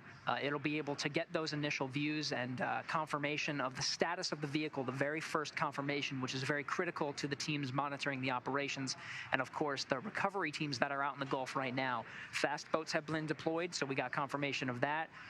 The helicopters have landed on the Go Navigator recovery vessel, and the teams are on the vessel right now, getting ready to welcome the crew on board once the fast boats get out to the capsule and rig it with some of the equipment that's necessary to hoist it on board using the A-frame on the Go Navigator spacecraft. We are really in the critical period right now, just eagerly awaiting, I think all of the teams are, the comms at the end when we have an acquisition of signal from the crew and some of the first views of the spacecraft itself and confirmation of the next sequence of automatic events, which are the deployment of the parachutes. Yeah, and the Earth's atmosphere certainly does make it easier for the WB-57 to spot the hot thing. It is excess of 3,000 degrees Fahrenheit, so it should be able to spot it in the sky. There should be nothing else like it at this time. We're, again, a couple minutes away from starting to exit that phase where we're seeing a lot of plasma, and so we are expecting pings from Dragon or ground to try to get that acquisition of signal.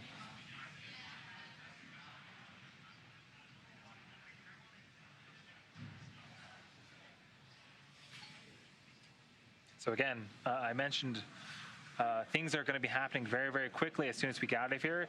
Gary, we are under 10 minutes until splashdown. I cannot wait. This is a very dynamic period, so we are listening very closely to all of the different sequence of event, because as you're saying, Andy, a lot is going to happen. We're more than halfway through this expected blackout period, an expected 7-minute period. Of course, there might be some variation, but we're expecting an acquisition of signal and initial communications from the crew before we see the deployment of the drogue parachutes and main parachutes. There's about maybe about 2 minutes difference from when we should first hear from the crew themselves at about 7:27, and about 7:29 p.m. Pacific is when we should see the drogues and the main chutes deploy. And again, I say both of them at 7:29 because that's how fast that sequence is. It's about 8-second deployment from of confirmation of the drogue chutes themselves, and 40 seconds later, the main chutes are out. It's very, very quick.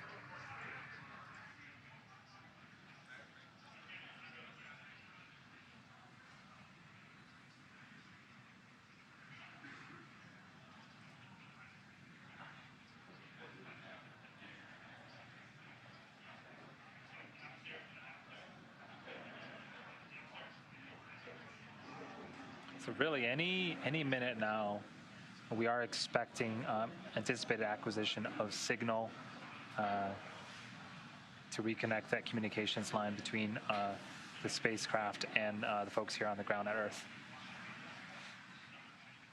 From this moment in time, about a minute left in the anticipated period. Again, it's not an exact science. There might be some variation. We might hear from them early. We might hear from them late. It just depends on a couple of different factors. But we're all eagerly at the edge of our seats right now, just standing by, waiting to hear from the crew. So far, things looking good. And we'll continue to track it as we enter the final moments of this blackout period.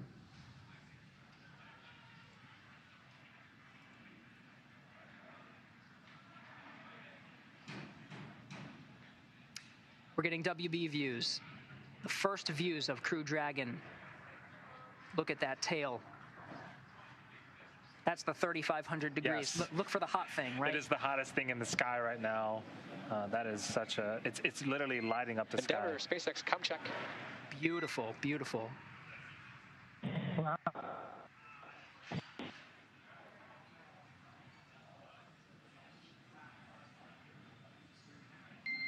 And Dragon, we've got you. Expect automated parachute deployment, and we have you on visual.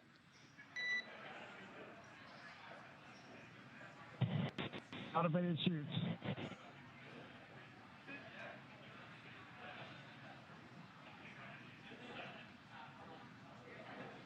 Wonderful to hear from the crew on the other side of the blackout period. The WB-57 high-altitude aircraft providing that thermal imaging. We saw the tail of the entry of the vehicle itself. Absolutely Dragon, beautiful. GPS converge. Expect nominal altitude for drogues. Copy GPS, nominal altitude. So again, nominal altitude for drogue deployment, that happens at about 18,000 feet. Again, good news after good news, Gary. Things are looking great for Crew-2 return. I am loving this flight. That altitude expected 1 minute from now.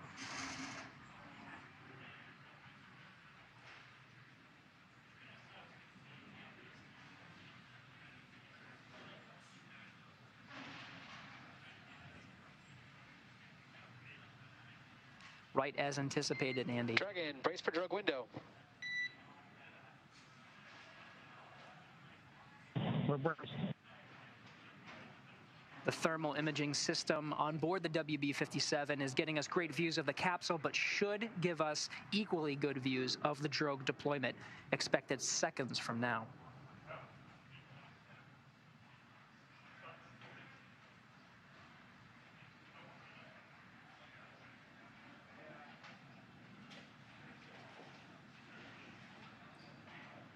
The capsule is traveling about 350 miles an hour.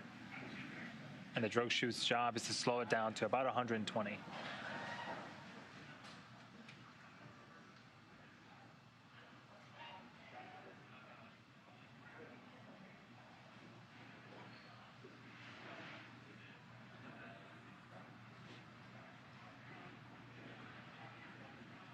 Drogues deployed. Confirmation. That'll slow us down from 350 miles an hour to 120 miles an hour. Dragon, visual on 2 healthy drogues. Descent rate nominal.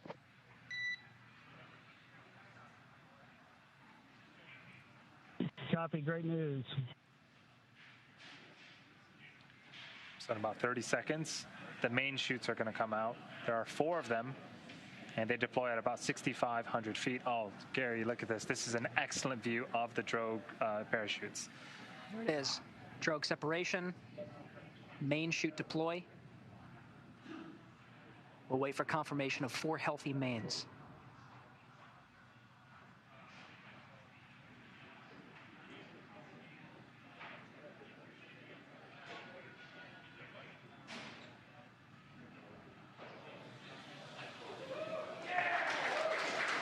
Visual on 4 healthy mains. Descent rate nominal. Copy, great news, 1,000 meters. We copy 1,000. You really can't ask for anything better. We got confirmation of, you heard on the loops there, 4 healthy mains. Descent rate is nominal. That means we are expecting splashdown 3 minutes from now.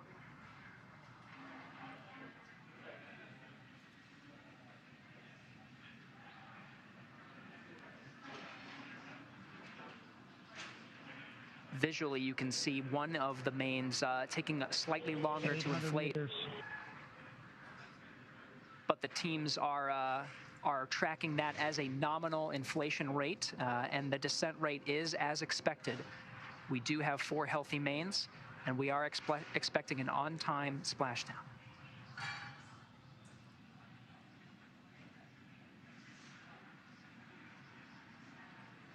Six 600 meters. We copy 6.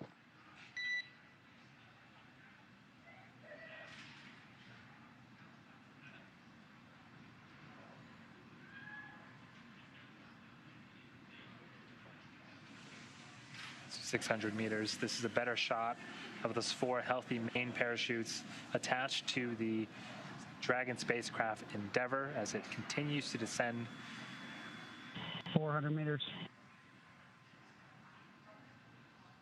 The rate is as expected, 400 meters from splashdown.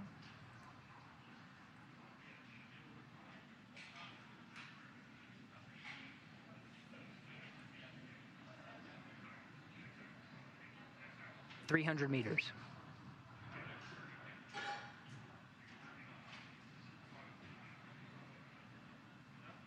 200 meters braced. We copy 200 embracing.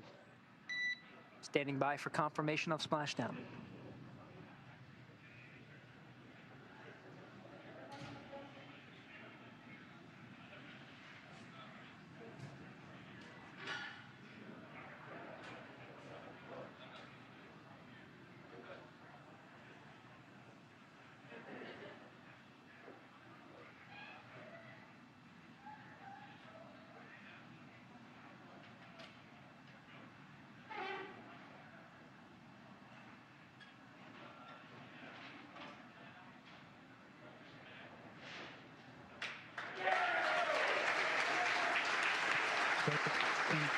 Splashdown.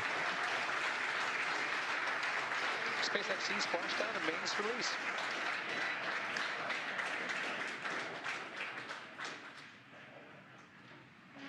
Copy, we heard the main. Endeavour, on behalf of SpaceX, welcome home to planet Earth. Hey, Chris, it's great to be back to planet Earth. Thanks to the SAE and JAXA teams. It was an honor to represent you and work with your family. Look forward to seeing you soon.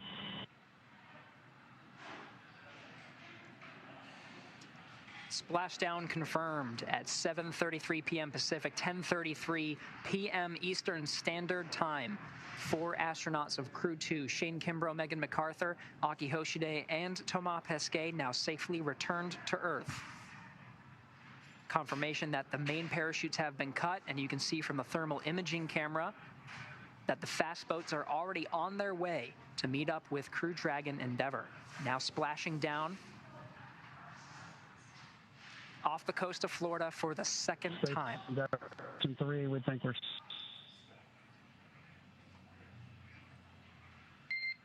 Hey Shane, you're coming in broken, but we see stable 1. Copy, great news.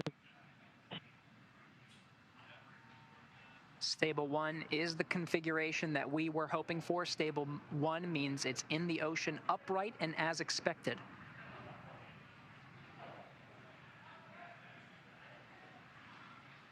So the teams have been ready and waiting about 3 nautical miles away. Spacex Endeavour, we're going to raise our...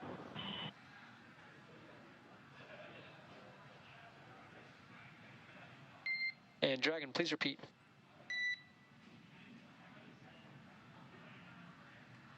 Yeah, we're going to raise our visors if you got that. Hey, go for visor raise.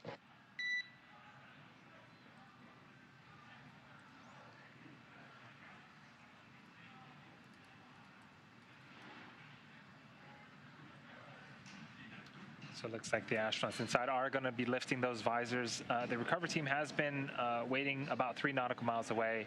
So it is going to take them a little bit of time to make their way to Shane, Megan, Aki, and Thomas inside of Dragon. Quick rundown of what is to come. So about a minute and a half after splashdown, Mission Control here in Hawthorne will give the go for safe approach. About 2 minutes away, 2 minutes from splashdown, the approach boat begins its inspection. We are expecting that ordnance and hypergol check to complete around the L plus 12-minute mark, around the L plus 30-minute mark. Dragon, SpaceX, com check.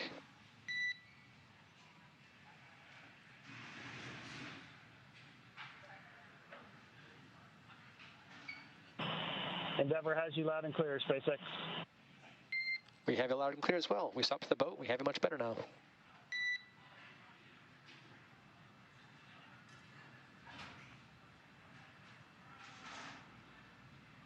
So some good comms checks on screen right now. That is the Dragon capsule in the background, upright and stable in the Gulf of Mexico, and there's a boat that is heading towards it.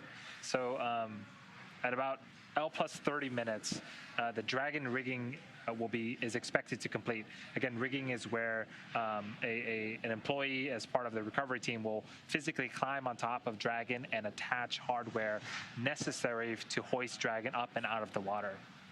Recovery ships also arrive at this time at L plus 38 minutes. That's when we're expecting to lift Dragon out of the water. L plus 40 minutes, Dragon will be on deck of the recovery vessel.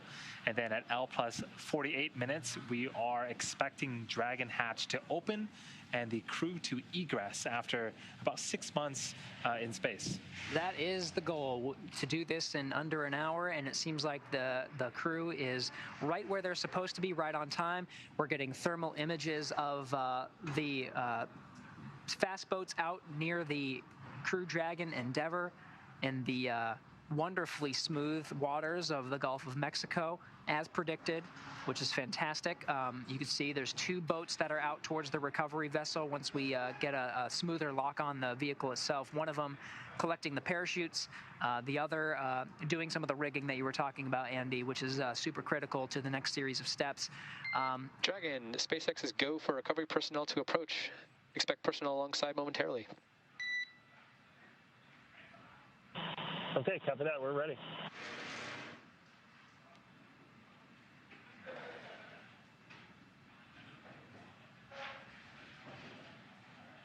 So we should see one of the fast boats go out really right next to the capsule. And Andy, you were describing this a little bit earlier. We'll see some personnel climb on board. That rigging equipment is hardware that they have on board, and they have to attach certain things to certain areas because recovery vessel itself, the Go Navigator, is also moving out to... Dragon, SpaceX, request permission to come on board via display cam only.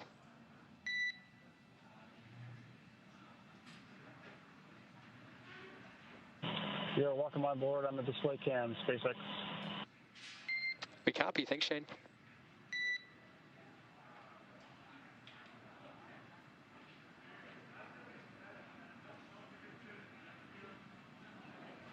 So the teams here in Mission Control Hawthorne will get a peek inside the vehicle itself, watching over their shoulder. The crew themselves really are just in a waiting position.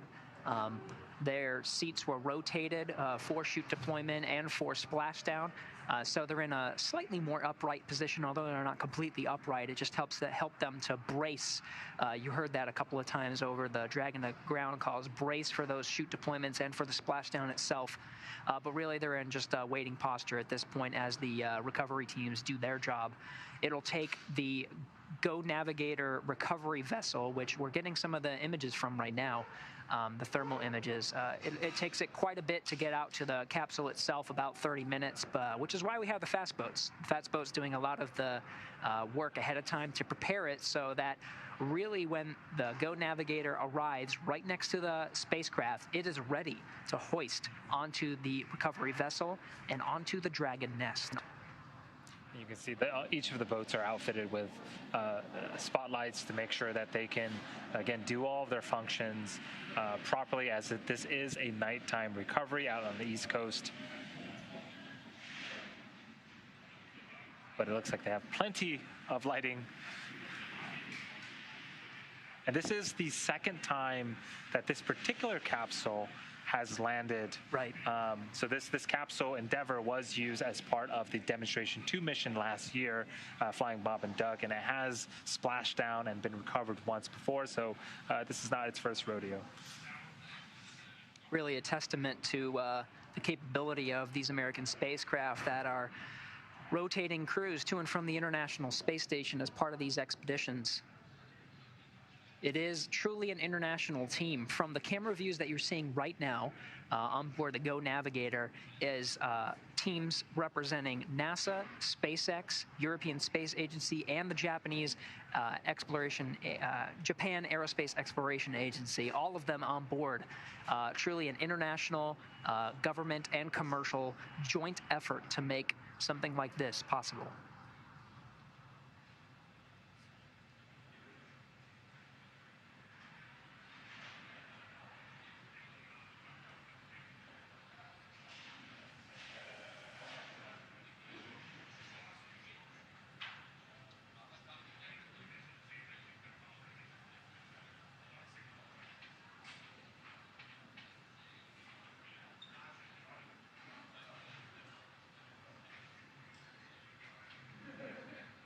So this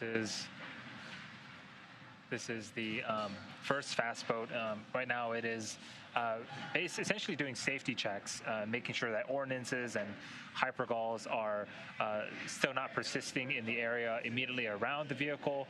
They're also doing essentially an inspection of the capsule itself to make sure that integrity-wise it is good before we start to again rig the equipments for hoisting later on tonight.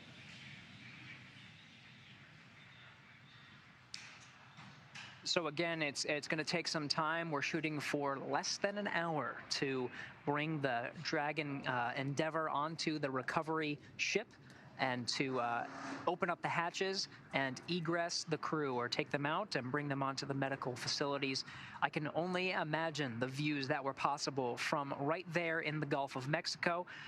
Let's see, we do have a call in from Leah Cheshire, NASA Communications, who's on the Go Navigator recovery ship and was able to witness the re-entry and splashdown of Crew Dragon Endeavour. Leah, if you can hear me, tell us about your experience witnessing Dragon Endeavour splash down, bringing a crew home from the International Space Station for the second time. Barry, I can hardly explain how amazing this experience has been. Right now, as you said, I'm on Go Navigator. Right now, I'm at the looking forward to the fast boat towards the spacecraft. We were standing on top of the helipad where we just landed at about 9 p.m. Central, or 9 p.m. Eastern time, and so we stood back at the helipad watching the crew members streak through the atmosphere. It truly looked like a meteor, and actually at the exact same time we saw it in the crew members, we did see a meteorite in the sky. So it was an incredible moment, and I was standing next to NASA astronaut Shannon Walker, who she herself just completed this journey 6 or 7 months ago as a member of the Crew-1 spacecraft and mission. And so it's been an incredible night here on Go Navigator. We can't ask for better conditions. It's wonderful temperatures. The sea is very smooth and glassy almost. And so things are just moving really smoothly here, and teams are executing everything necessary on board. Leah, tell me what's happening as you are witnessing it. You mentioned landing not too long ago, about an hour and a half ago on the recovery ship. Tell me what the teams have been doing. We witnessed the back end of that with the recovery boats deployed. What's been happening in preparation from your perspective to get ready for this moment?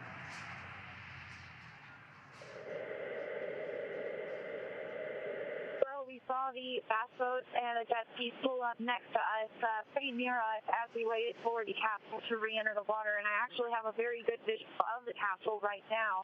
And since that time, there's been several people on the ship, just making sure that all of the hydraulics and everything are ready to go to lift Crew Dragon up into the nest that is on the ship.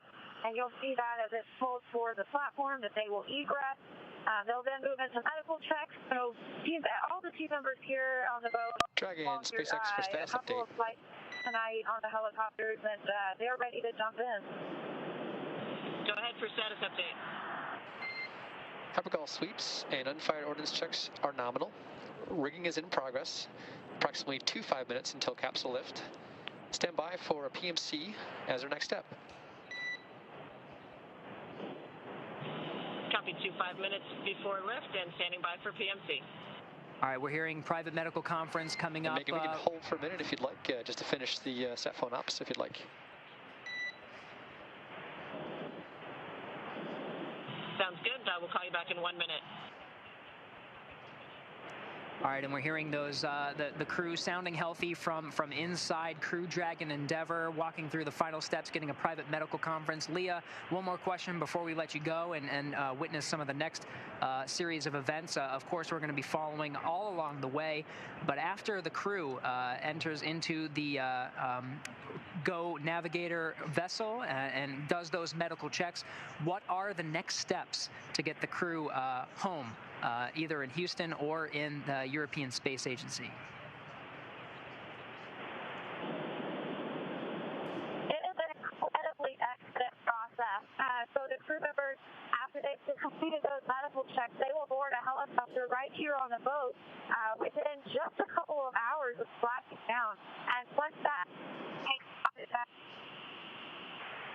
they will board a NASA jet, which will take them back to Houston, back to their respective hometowns, especially those families that have been on they began their mission on the International Space Station.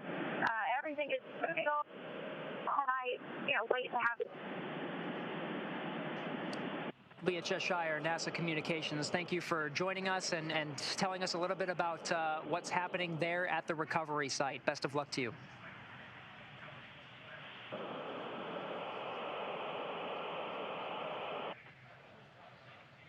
All right, that was Leah Cheshire on board the Go Navigator recovery vessel, now heading back to inside the Crew Dragon. We're getting those views right over the shoulder. The crew standing by, helmet visors up, really just in a waiting posture as we're waiting for the fast boats and the teams out there to rig the Crew Dragon Endeavor with the proper equipment to hoist the capsule itself up onto the Go Navigator spacecraft, where you just heard Leah Cheshire and the remaining recovery teams are waiting for, of course, the series of medical checks and of course, the personnel representing each of the space agencies, NASA, European Space Agency, JAXA, as well as SpaceX.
So again, as expected, Crew Dragon Endeavour splashing down off the coast of Pensacola, Florida, right on time, 7:33 p.m. Pacific Time, 10:33 p.m. Eastern Standard Time.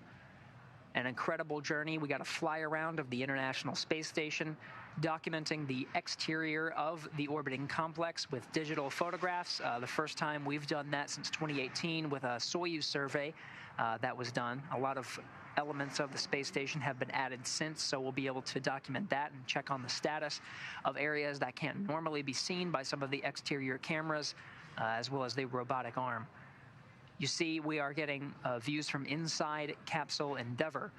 The crew really just poised, seated, with their seats rotated slightly upright. You can see they still have access to some of the panels. SpaceX for status update. Go ahead. Boat's turned around and making its final approach to you. Just a couple hundred meters off. Just checking in to see if you're ready for that PMC.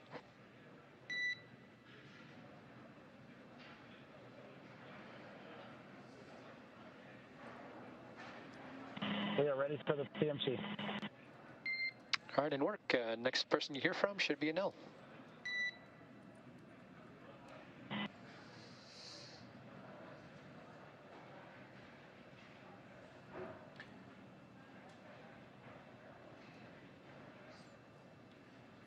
So we just got updates that the recovery vessel is just a couple hundred meters away from the Dragon capsule, and they are gearing up for the PMC, which stands for Private Medical Conference. The flight surgeon will check in with each of the crew members to make sure they are doing well, as they have just returned back to Earth after 199 days in space. Right now, this is a view of the backside of the recovery vessel. That is essentially a crane. The bottom middle section is the platform or nest where the Dragon will be hoisted up and placed upon. And that platform actually will move towards the center of the boat into essentially a platform where the astronauts can step off of. And so, again, the boat is backing up towards the Dragon capsule. You can see it in the background there, and it'll hook up all of its lines to the rigging equipment that the rigger is currently attaching on the spacecraft, and will hoist it up and get it on top of the recovery vessel. We are not too far away from the Dragon spacecraft. It's right off of the aft end of the recovery vessel itself. So right as expected, it was about it was expected to be a 30-minute transit. SpaceX, I'm back with you. Yeah, about a 30-minute transit, and they got there in 20.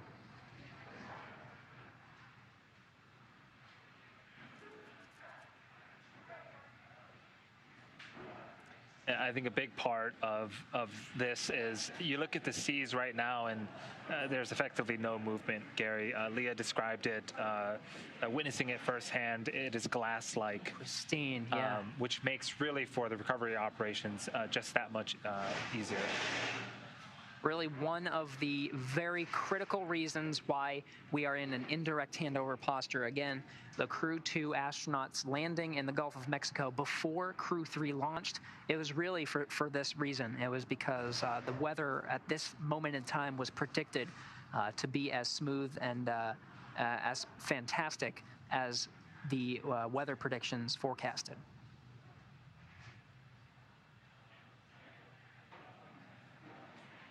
So again, the crew is had a private medical conference that was an initial assessment before the docs on board have access to pull them out of the spacecraft. They have a pretty good idea of what to expect whenever they pull them out, so they'll know the right precautions to take and what's needed for each individual crew member. That, of course, privatized because of the medical reasons, but that is why we have medical personnel on board the recovery spacecraft, medical facilities on board, I'm sorry, not the recovery spacecraft, the recovery vessel, and medical facilities there as well. And of course, it'll be a time for the docs to do those initial checks before they, what's anticipated, will fly each of the crew members out on a helo back to back to shore where there are planes staged for them to bring them back home. It's not going to be a very long transit at all until we have some crew members back home. Shane, Kimbrough, Megan MacArthur, Aki Hoshide, all planned to go on a NASA plane back to Houston. They'll land in Ellington Field, not too far away from the Johnson Space Center there, where they'll get to meet up with their family and friends, of course. Thomas Pesquet will board a separate plane and head over to Europe for the facilities over at the European Space Agency to do something similar.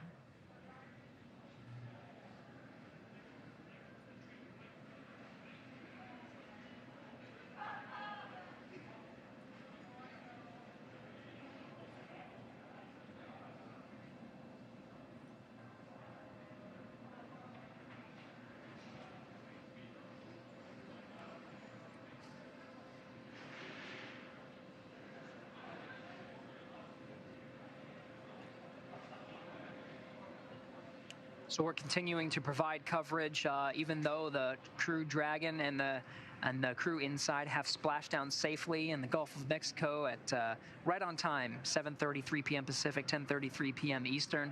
We'll continue to provide coverage until they egress or exit from the spacecraft itself. And once all 4 crew members are on board, we're expecting to get some calls from representatives of each of the space agencies of the astronauts that are on board Crew Dragon Endeavour now, NASA, JAXA, and ESA, all calling in to provide some remarks after a successful mission and return of all 4 crew members back to planet Earth.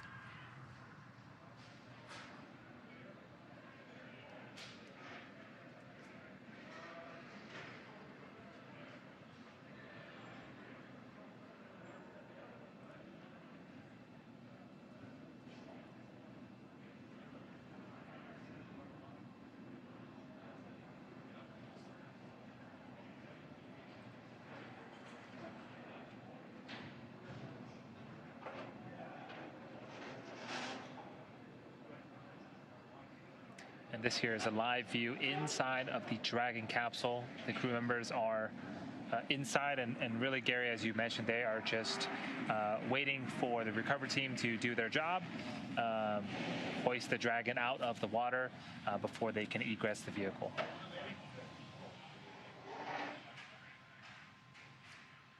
From this view inside Crew Dragon Endeavour, over on the right side, Megan MacArthur, the pilot for the Crew-2 mission. You can see that little black antenna sticking out from her seat. She's on a satellite phone right now talking with the teams over in Mission Control Houston, getting confirmation that everyone's saying hi to the crew, checking in. Sounds like they're doing very well.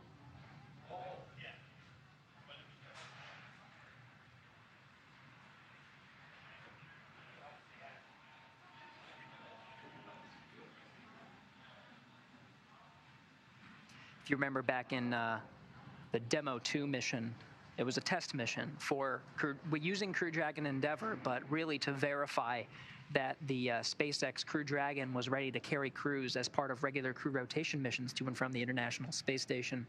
As part of that, they used the satellite phone as one of the checks and measures to ensure that the crew had the capability to use the satellite phone to call the various teams and report statuses.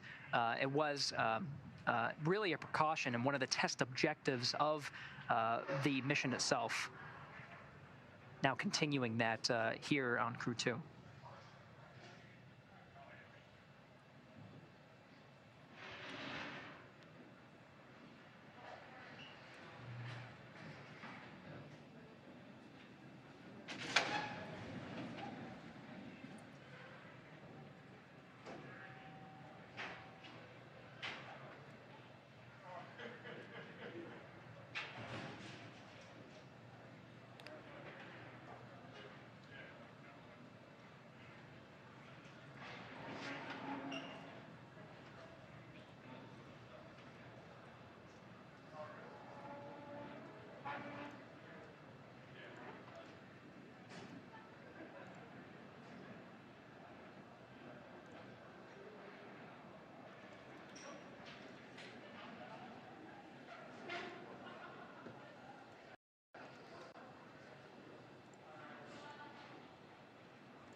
now the recovery vessel is that much closer to the Dragon capsule. Dragon, SpaceX for status update. Go ahead, SpaceX. Rigging is complete. We're approximately 5 minutes until capsule lift. Copy.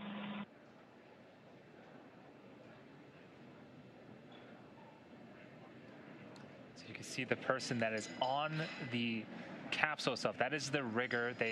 We just got confirmation that the rigging has been completed. Now they are essentially securing the Dragon capsule to all of the rigging hardware that was attached to safely lift it up and out of the water and onto the recovery vessel. And we're seeing motion of the A-frame now, getting into position. The rigger making the final attachments necessary. If memory serves me right from previous recovery missions, the rigger will jump off the capsule into the water and make his way back into the recovery, or into one of the fast boats after he's done with this work.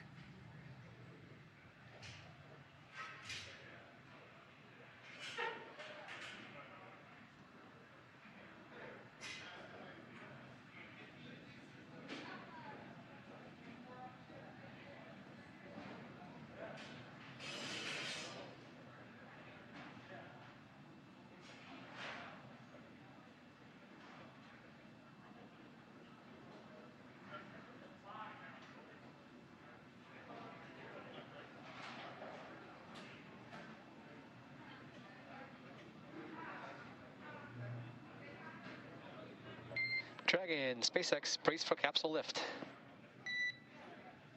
Copy, brace. There he goes, as expected, jumped into the water. His job complete, attaching the all of the connection points to Crew Dragon Endeavor, making sure that it is stable as the A-frame itself, using hydraulic lifts, hoists Crew Dragon Endeavor out of the water onto that circular frame there you see at the base of the ship. That is the Dragon Nest.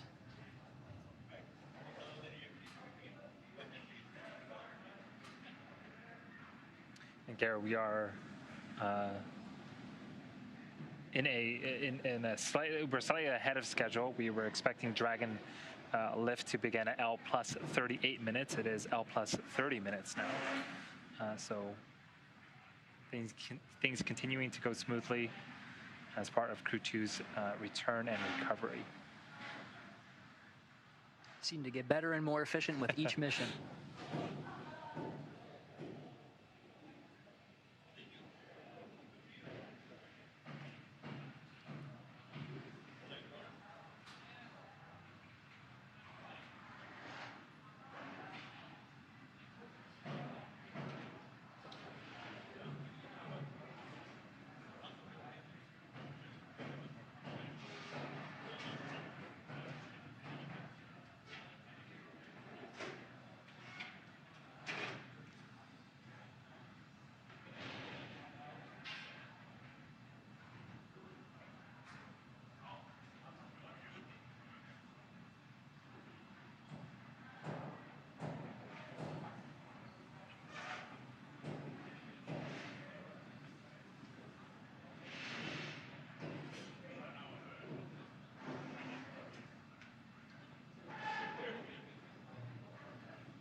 Dragon, welcome aboard the recovery vessel. Personnel are completing final checks. Stand by for translation to the egress platform. Copy, glad to board. Ready for translation. All right, with that, we have confirmation that Crew Dragon Endeavor is on the Dragon Nest. It has been hoisted from the Gulf of Mexico and put onto the recovery ship. where you saw the Dragon be gently placed is called the Dragon Nest. That whole section of the ship will be translated or moved in further into the ship to allow access to the side hatch. That'll be the next very important critical series of steps. There's personnel there that will work on the hatch to eventually open it. It'll be opened for the first time in 199 days. And we'll get the first glimpses of the crew inside. We should be able to witness the egress operations as well, each of the crew members getting out as long as the feeds permit. So we can welcome each of them inside.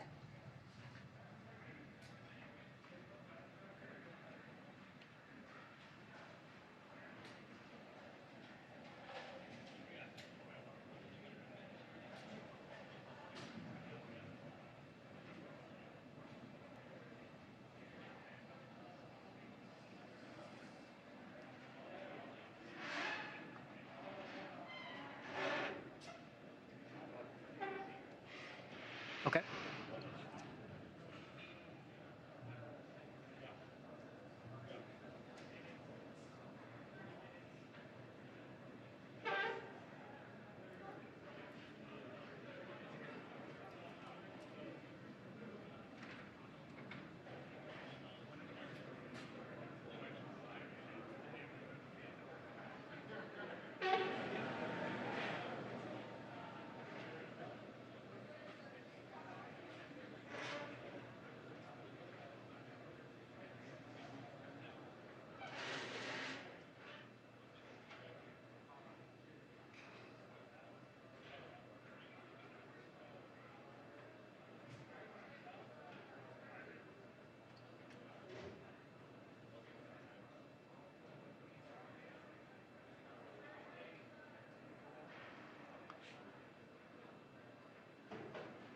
So for those of you just joining us, the Dragon capsule has been lifted up and out of the water and is on the recovery vessel.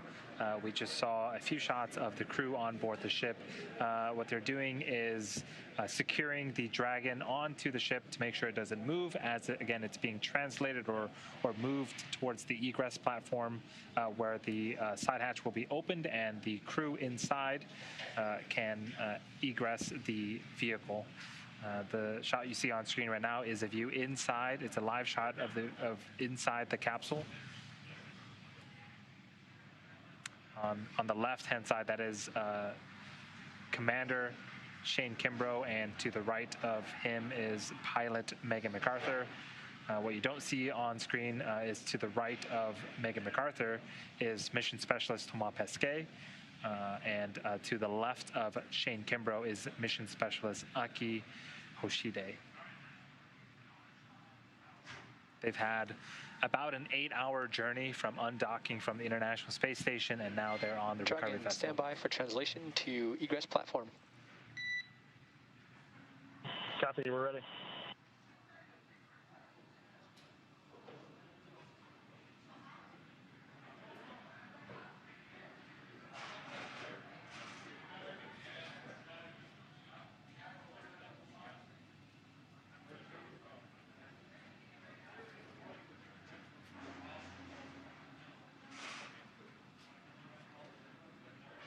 There's that translation.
Still getting views from inside Crew Dragon Endeavor. This is spectacular. We're less than 40 minutes after the Dragon itself splashed down in the Gulf of Mexico for the second time.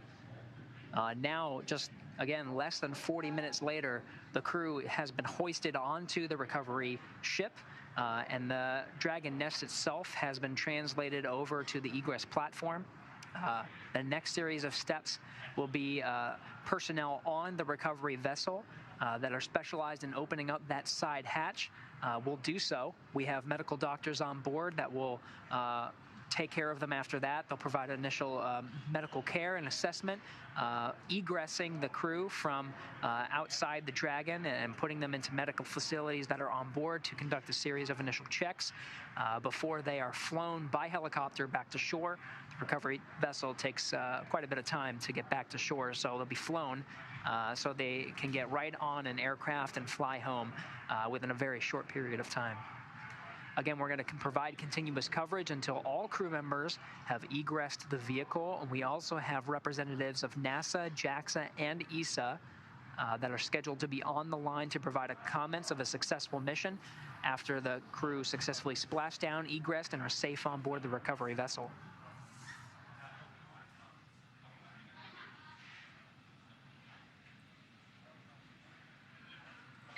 Dragon, stand by for side hatch opening and egress.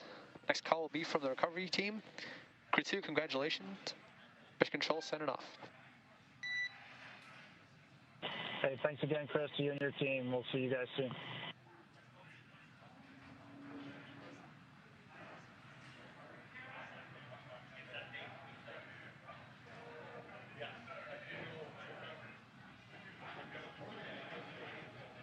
Side hatch is open.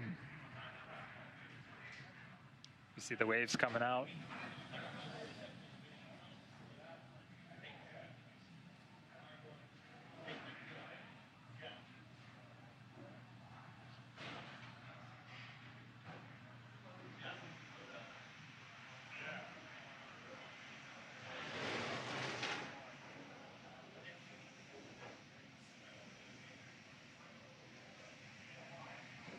Even from inside Dragon now, we're seeing some of the recovery personnel.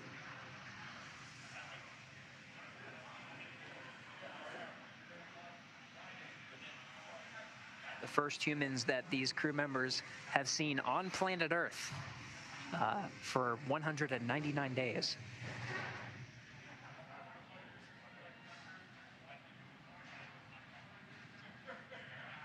So I believe the recovery team is checking in with the crews to make sure they're all doing fine.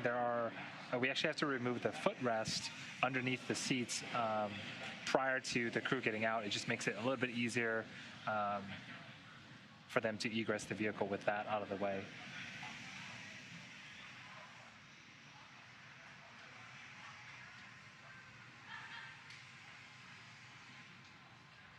We're on a great timeline right now, just 40 minutes after splashing down in the Gulf of Mexico. The side hatch is open, and there are teams inside Crew Dragon Endeavor. That is a pretty quick recovery, not bad.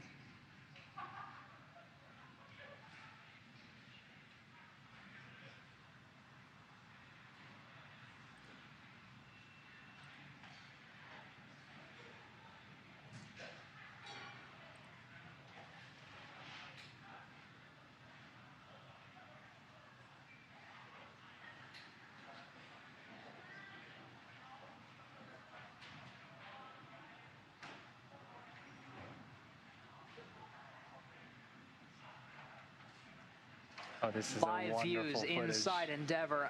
Wonderful. Getting all 4 crew members thumbs up. They are feeling good. Live streamed from on the recovery boat. Spectacular.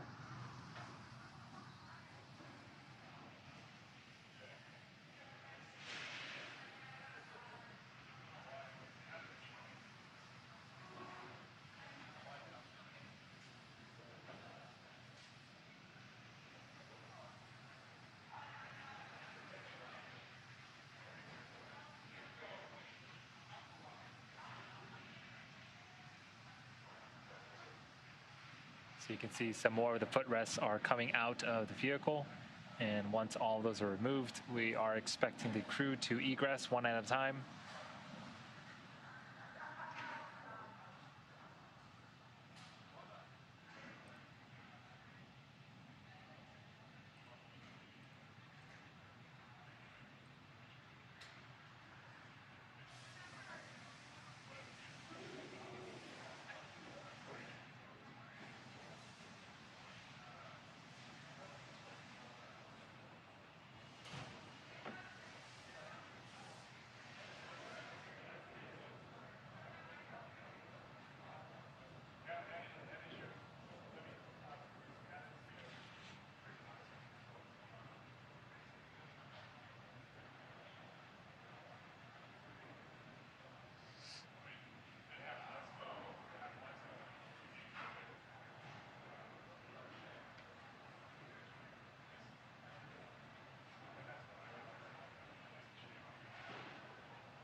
So if you are just joining us, left-hand side of the screen, that is a view from inside of the Dragon capsule.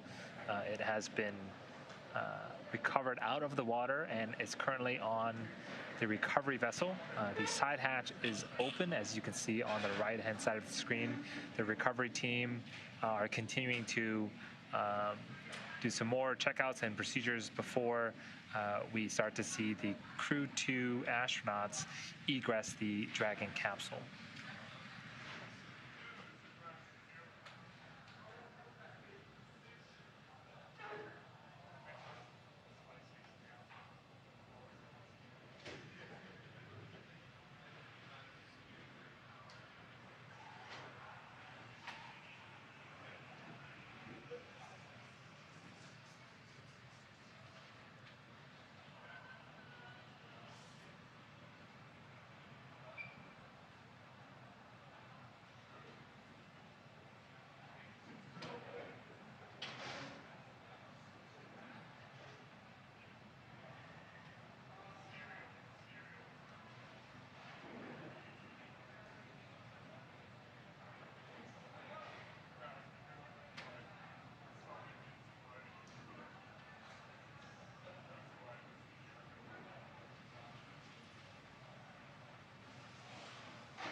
Still standing by for the egress of the 4 astronauts of Crew-2. Outside of Crew Dragon Endeavour, you can see stationed over to the left there is a stretcher, part of the nominal procedure. Once they are egressed from the vehicle, they'll be put into the stretcher and taken over to medical facilities. This is a standard precaution that's been exercised for each of the crew recovery missions so far.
The first crew member being egressed from Crew Dragon Endeavour. Got to witness some applause there from some of the recovery personnel as well.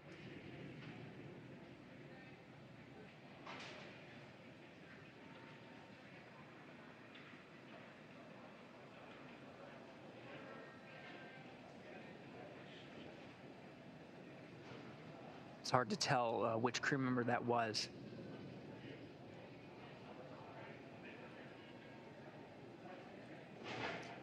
And we got confirmation that was Megan MacArthur. That was the pilot of the Crew-2 mission, the first crew member egressed from inside Crew Dragon Endeavour.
Next out is Commander Shane Kimbrough. Outside of Crew Dragon Endeavour, being translated over to the stretcher per nominal procedure. Waves, smiles on his face. A fantastic journey. 199 days in space, splashing down on time.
here comes the third member to egress the capsule. This is Aki Hoshide.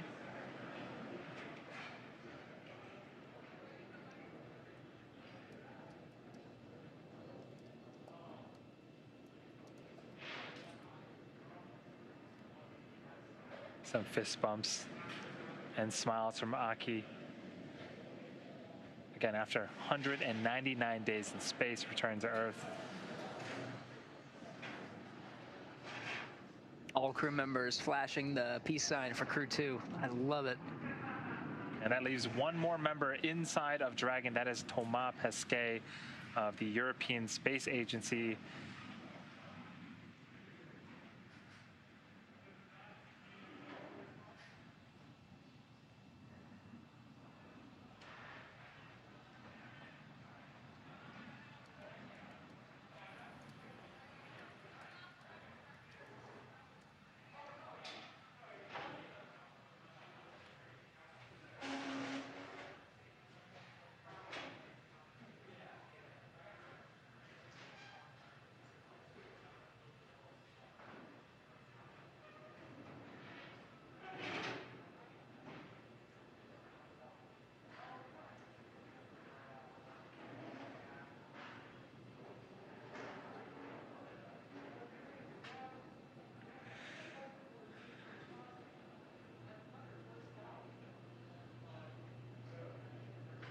And here comes Thomas.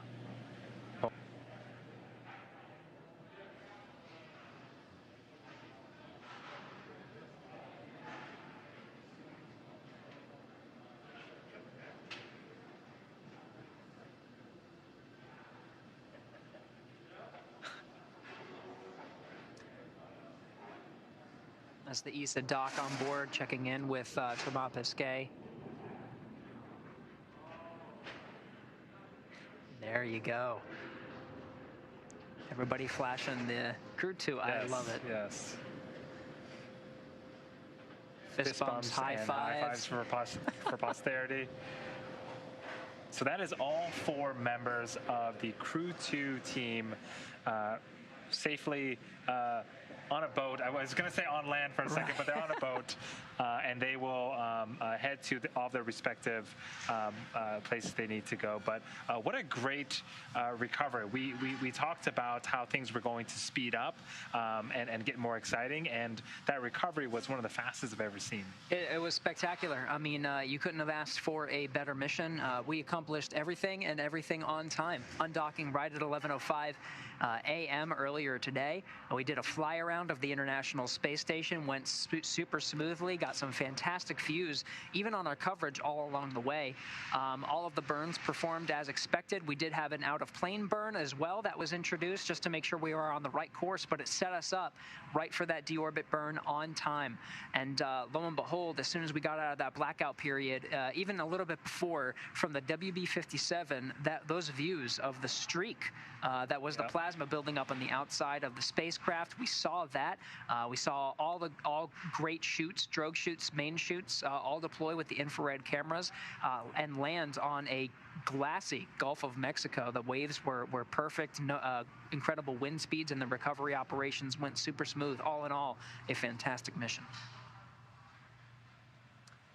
So we'll stand by. We're going to continue our coverage here for just a little bit. All of the crew members have egressed and are on the recovery boats, but we're going to stand by. We're hoping to hear from some representatives from each of the respective space agencies, NASA, ESA, and JAXA, and we'll just stand by and make a connection with them soon.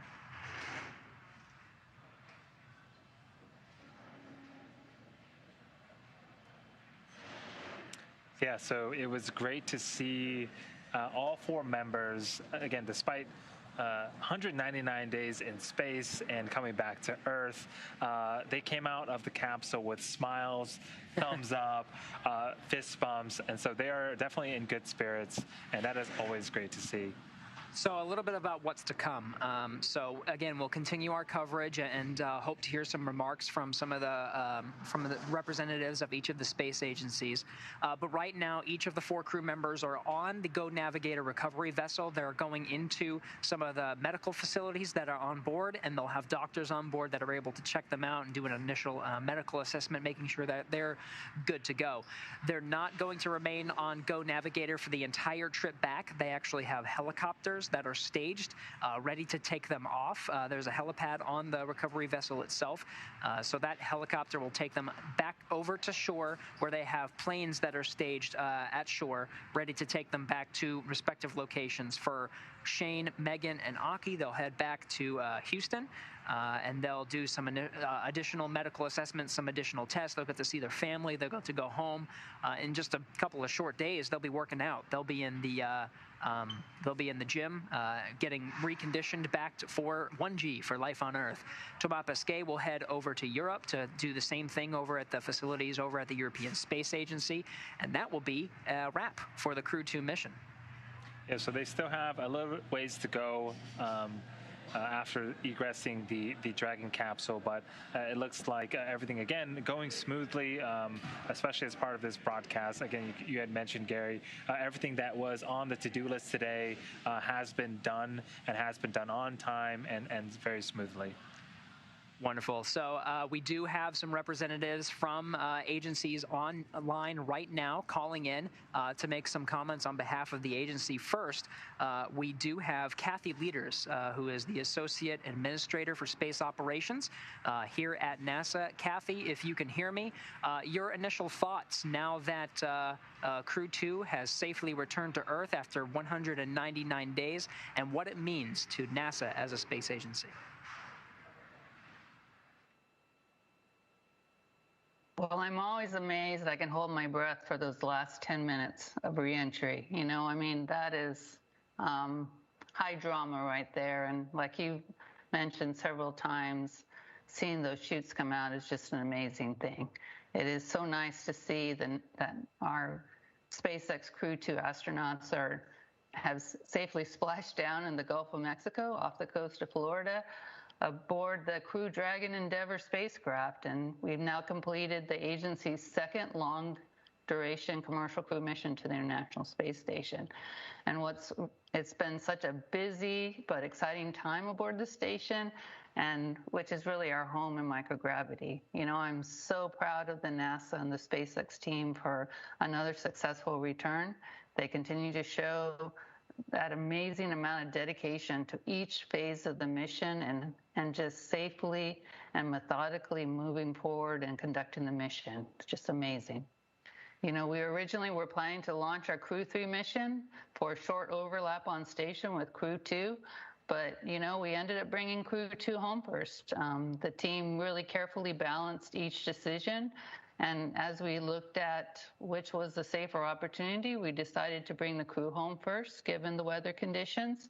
And as you can see tonight, they were great. Like people said, it was like a lake out there, a very calm lake. So this was the best decision we could have made, and it was just great to see the crew exiting that spacecraft this evening.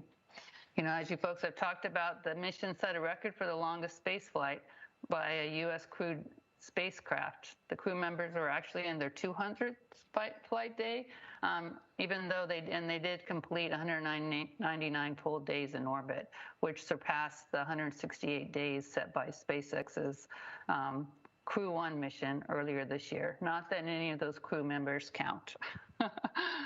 The Crew-2 mission, you know, launched April 23rd on a Falcon 9 rocket from NASA's Kennedy Space Center, and then docked to the Harmony module's forward port of the space station on April 24th, nearly 24 hours after liftoff.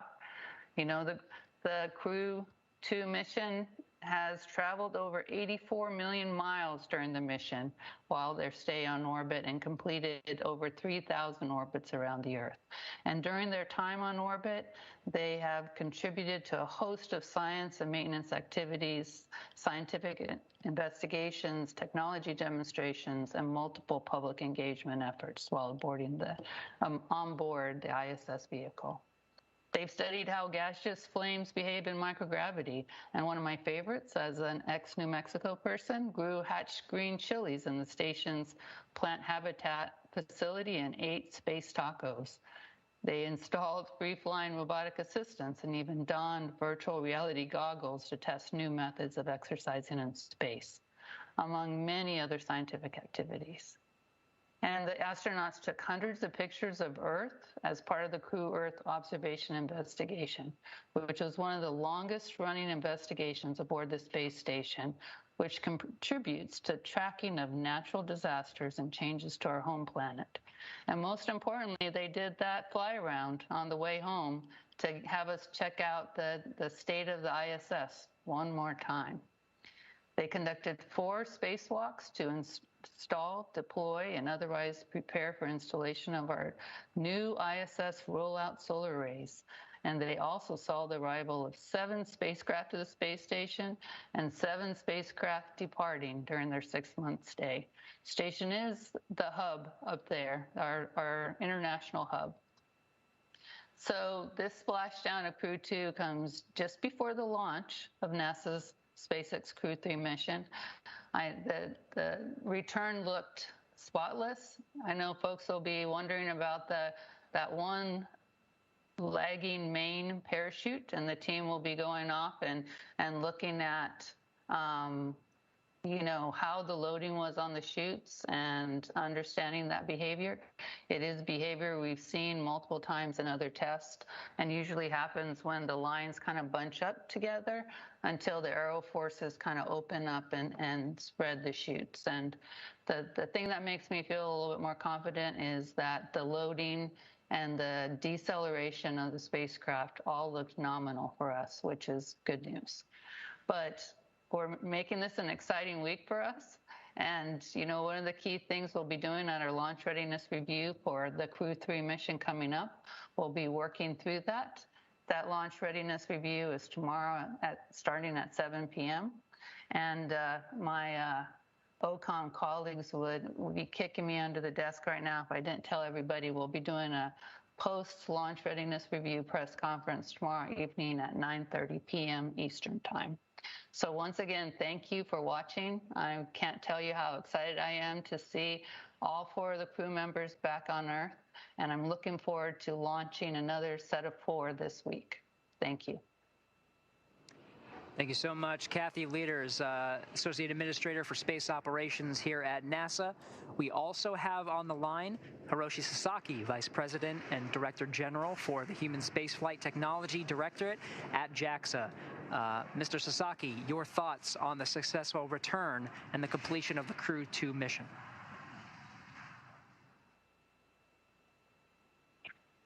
Thank you for the introduction.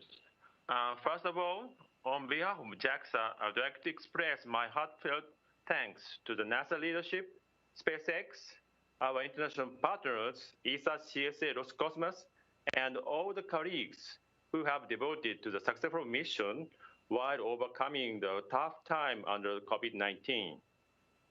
I'm really relieved that all the crew members came back home safely to us, and I do believe they have brought tremendous courage and hopes for all of us through this successful mission.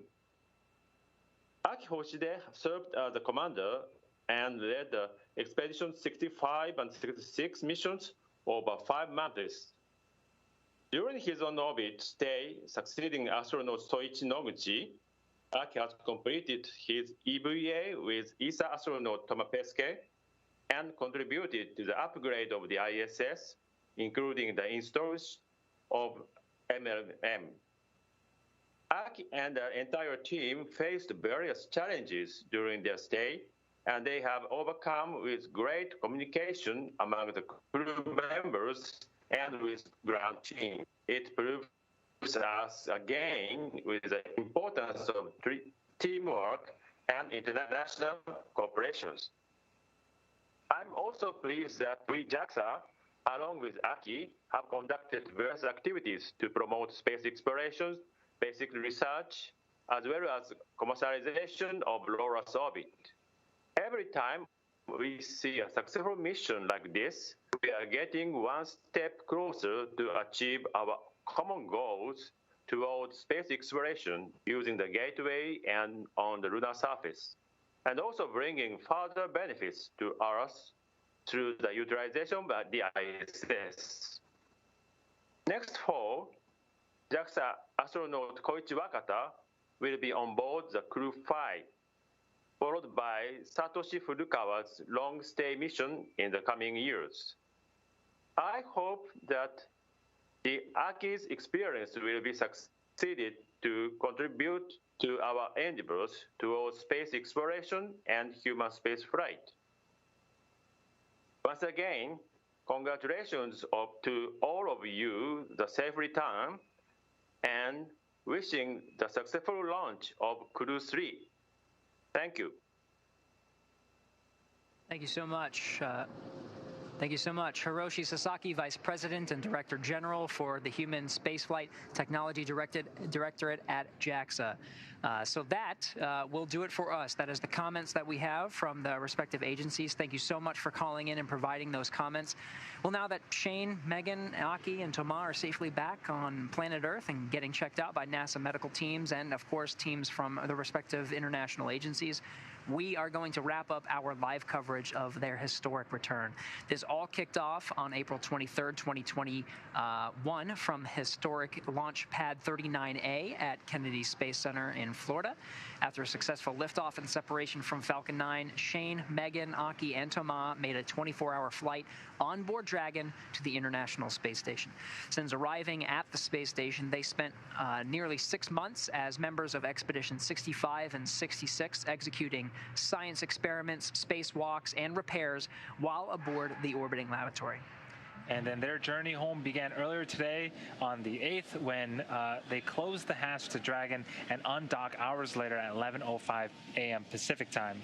After 4 successful departure burns and a phasing burn to line up their orbit, Shane, Megan, Aki, and Thomas rested for a few hours before waking up to prepare for re-entry this evening.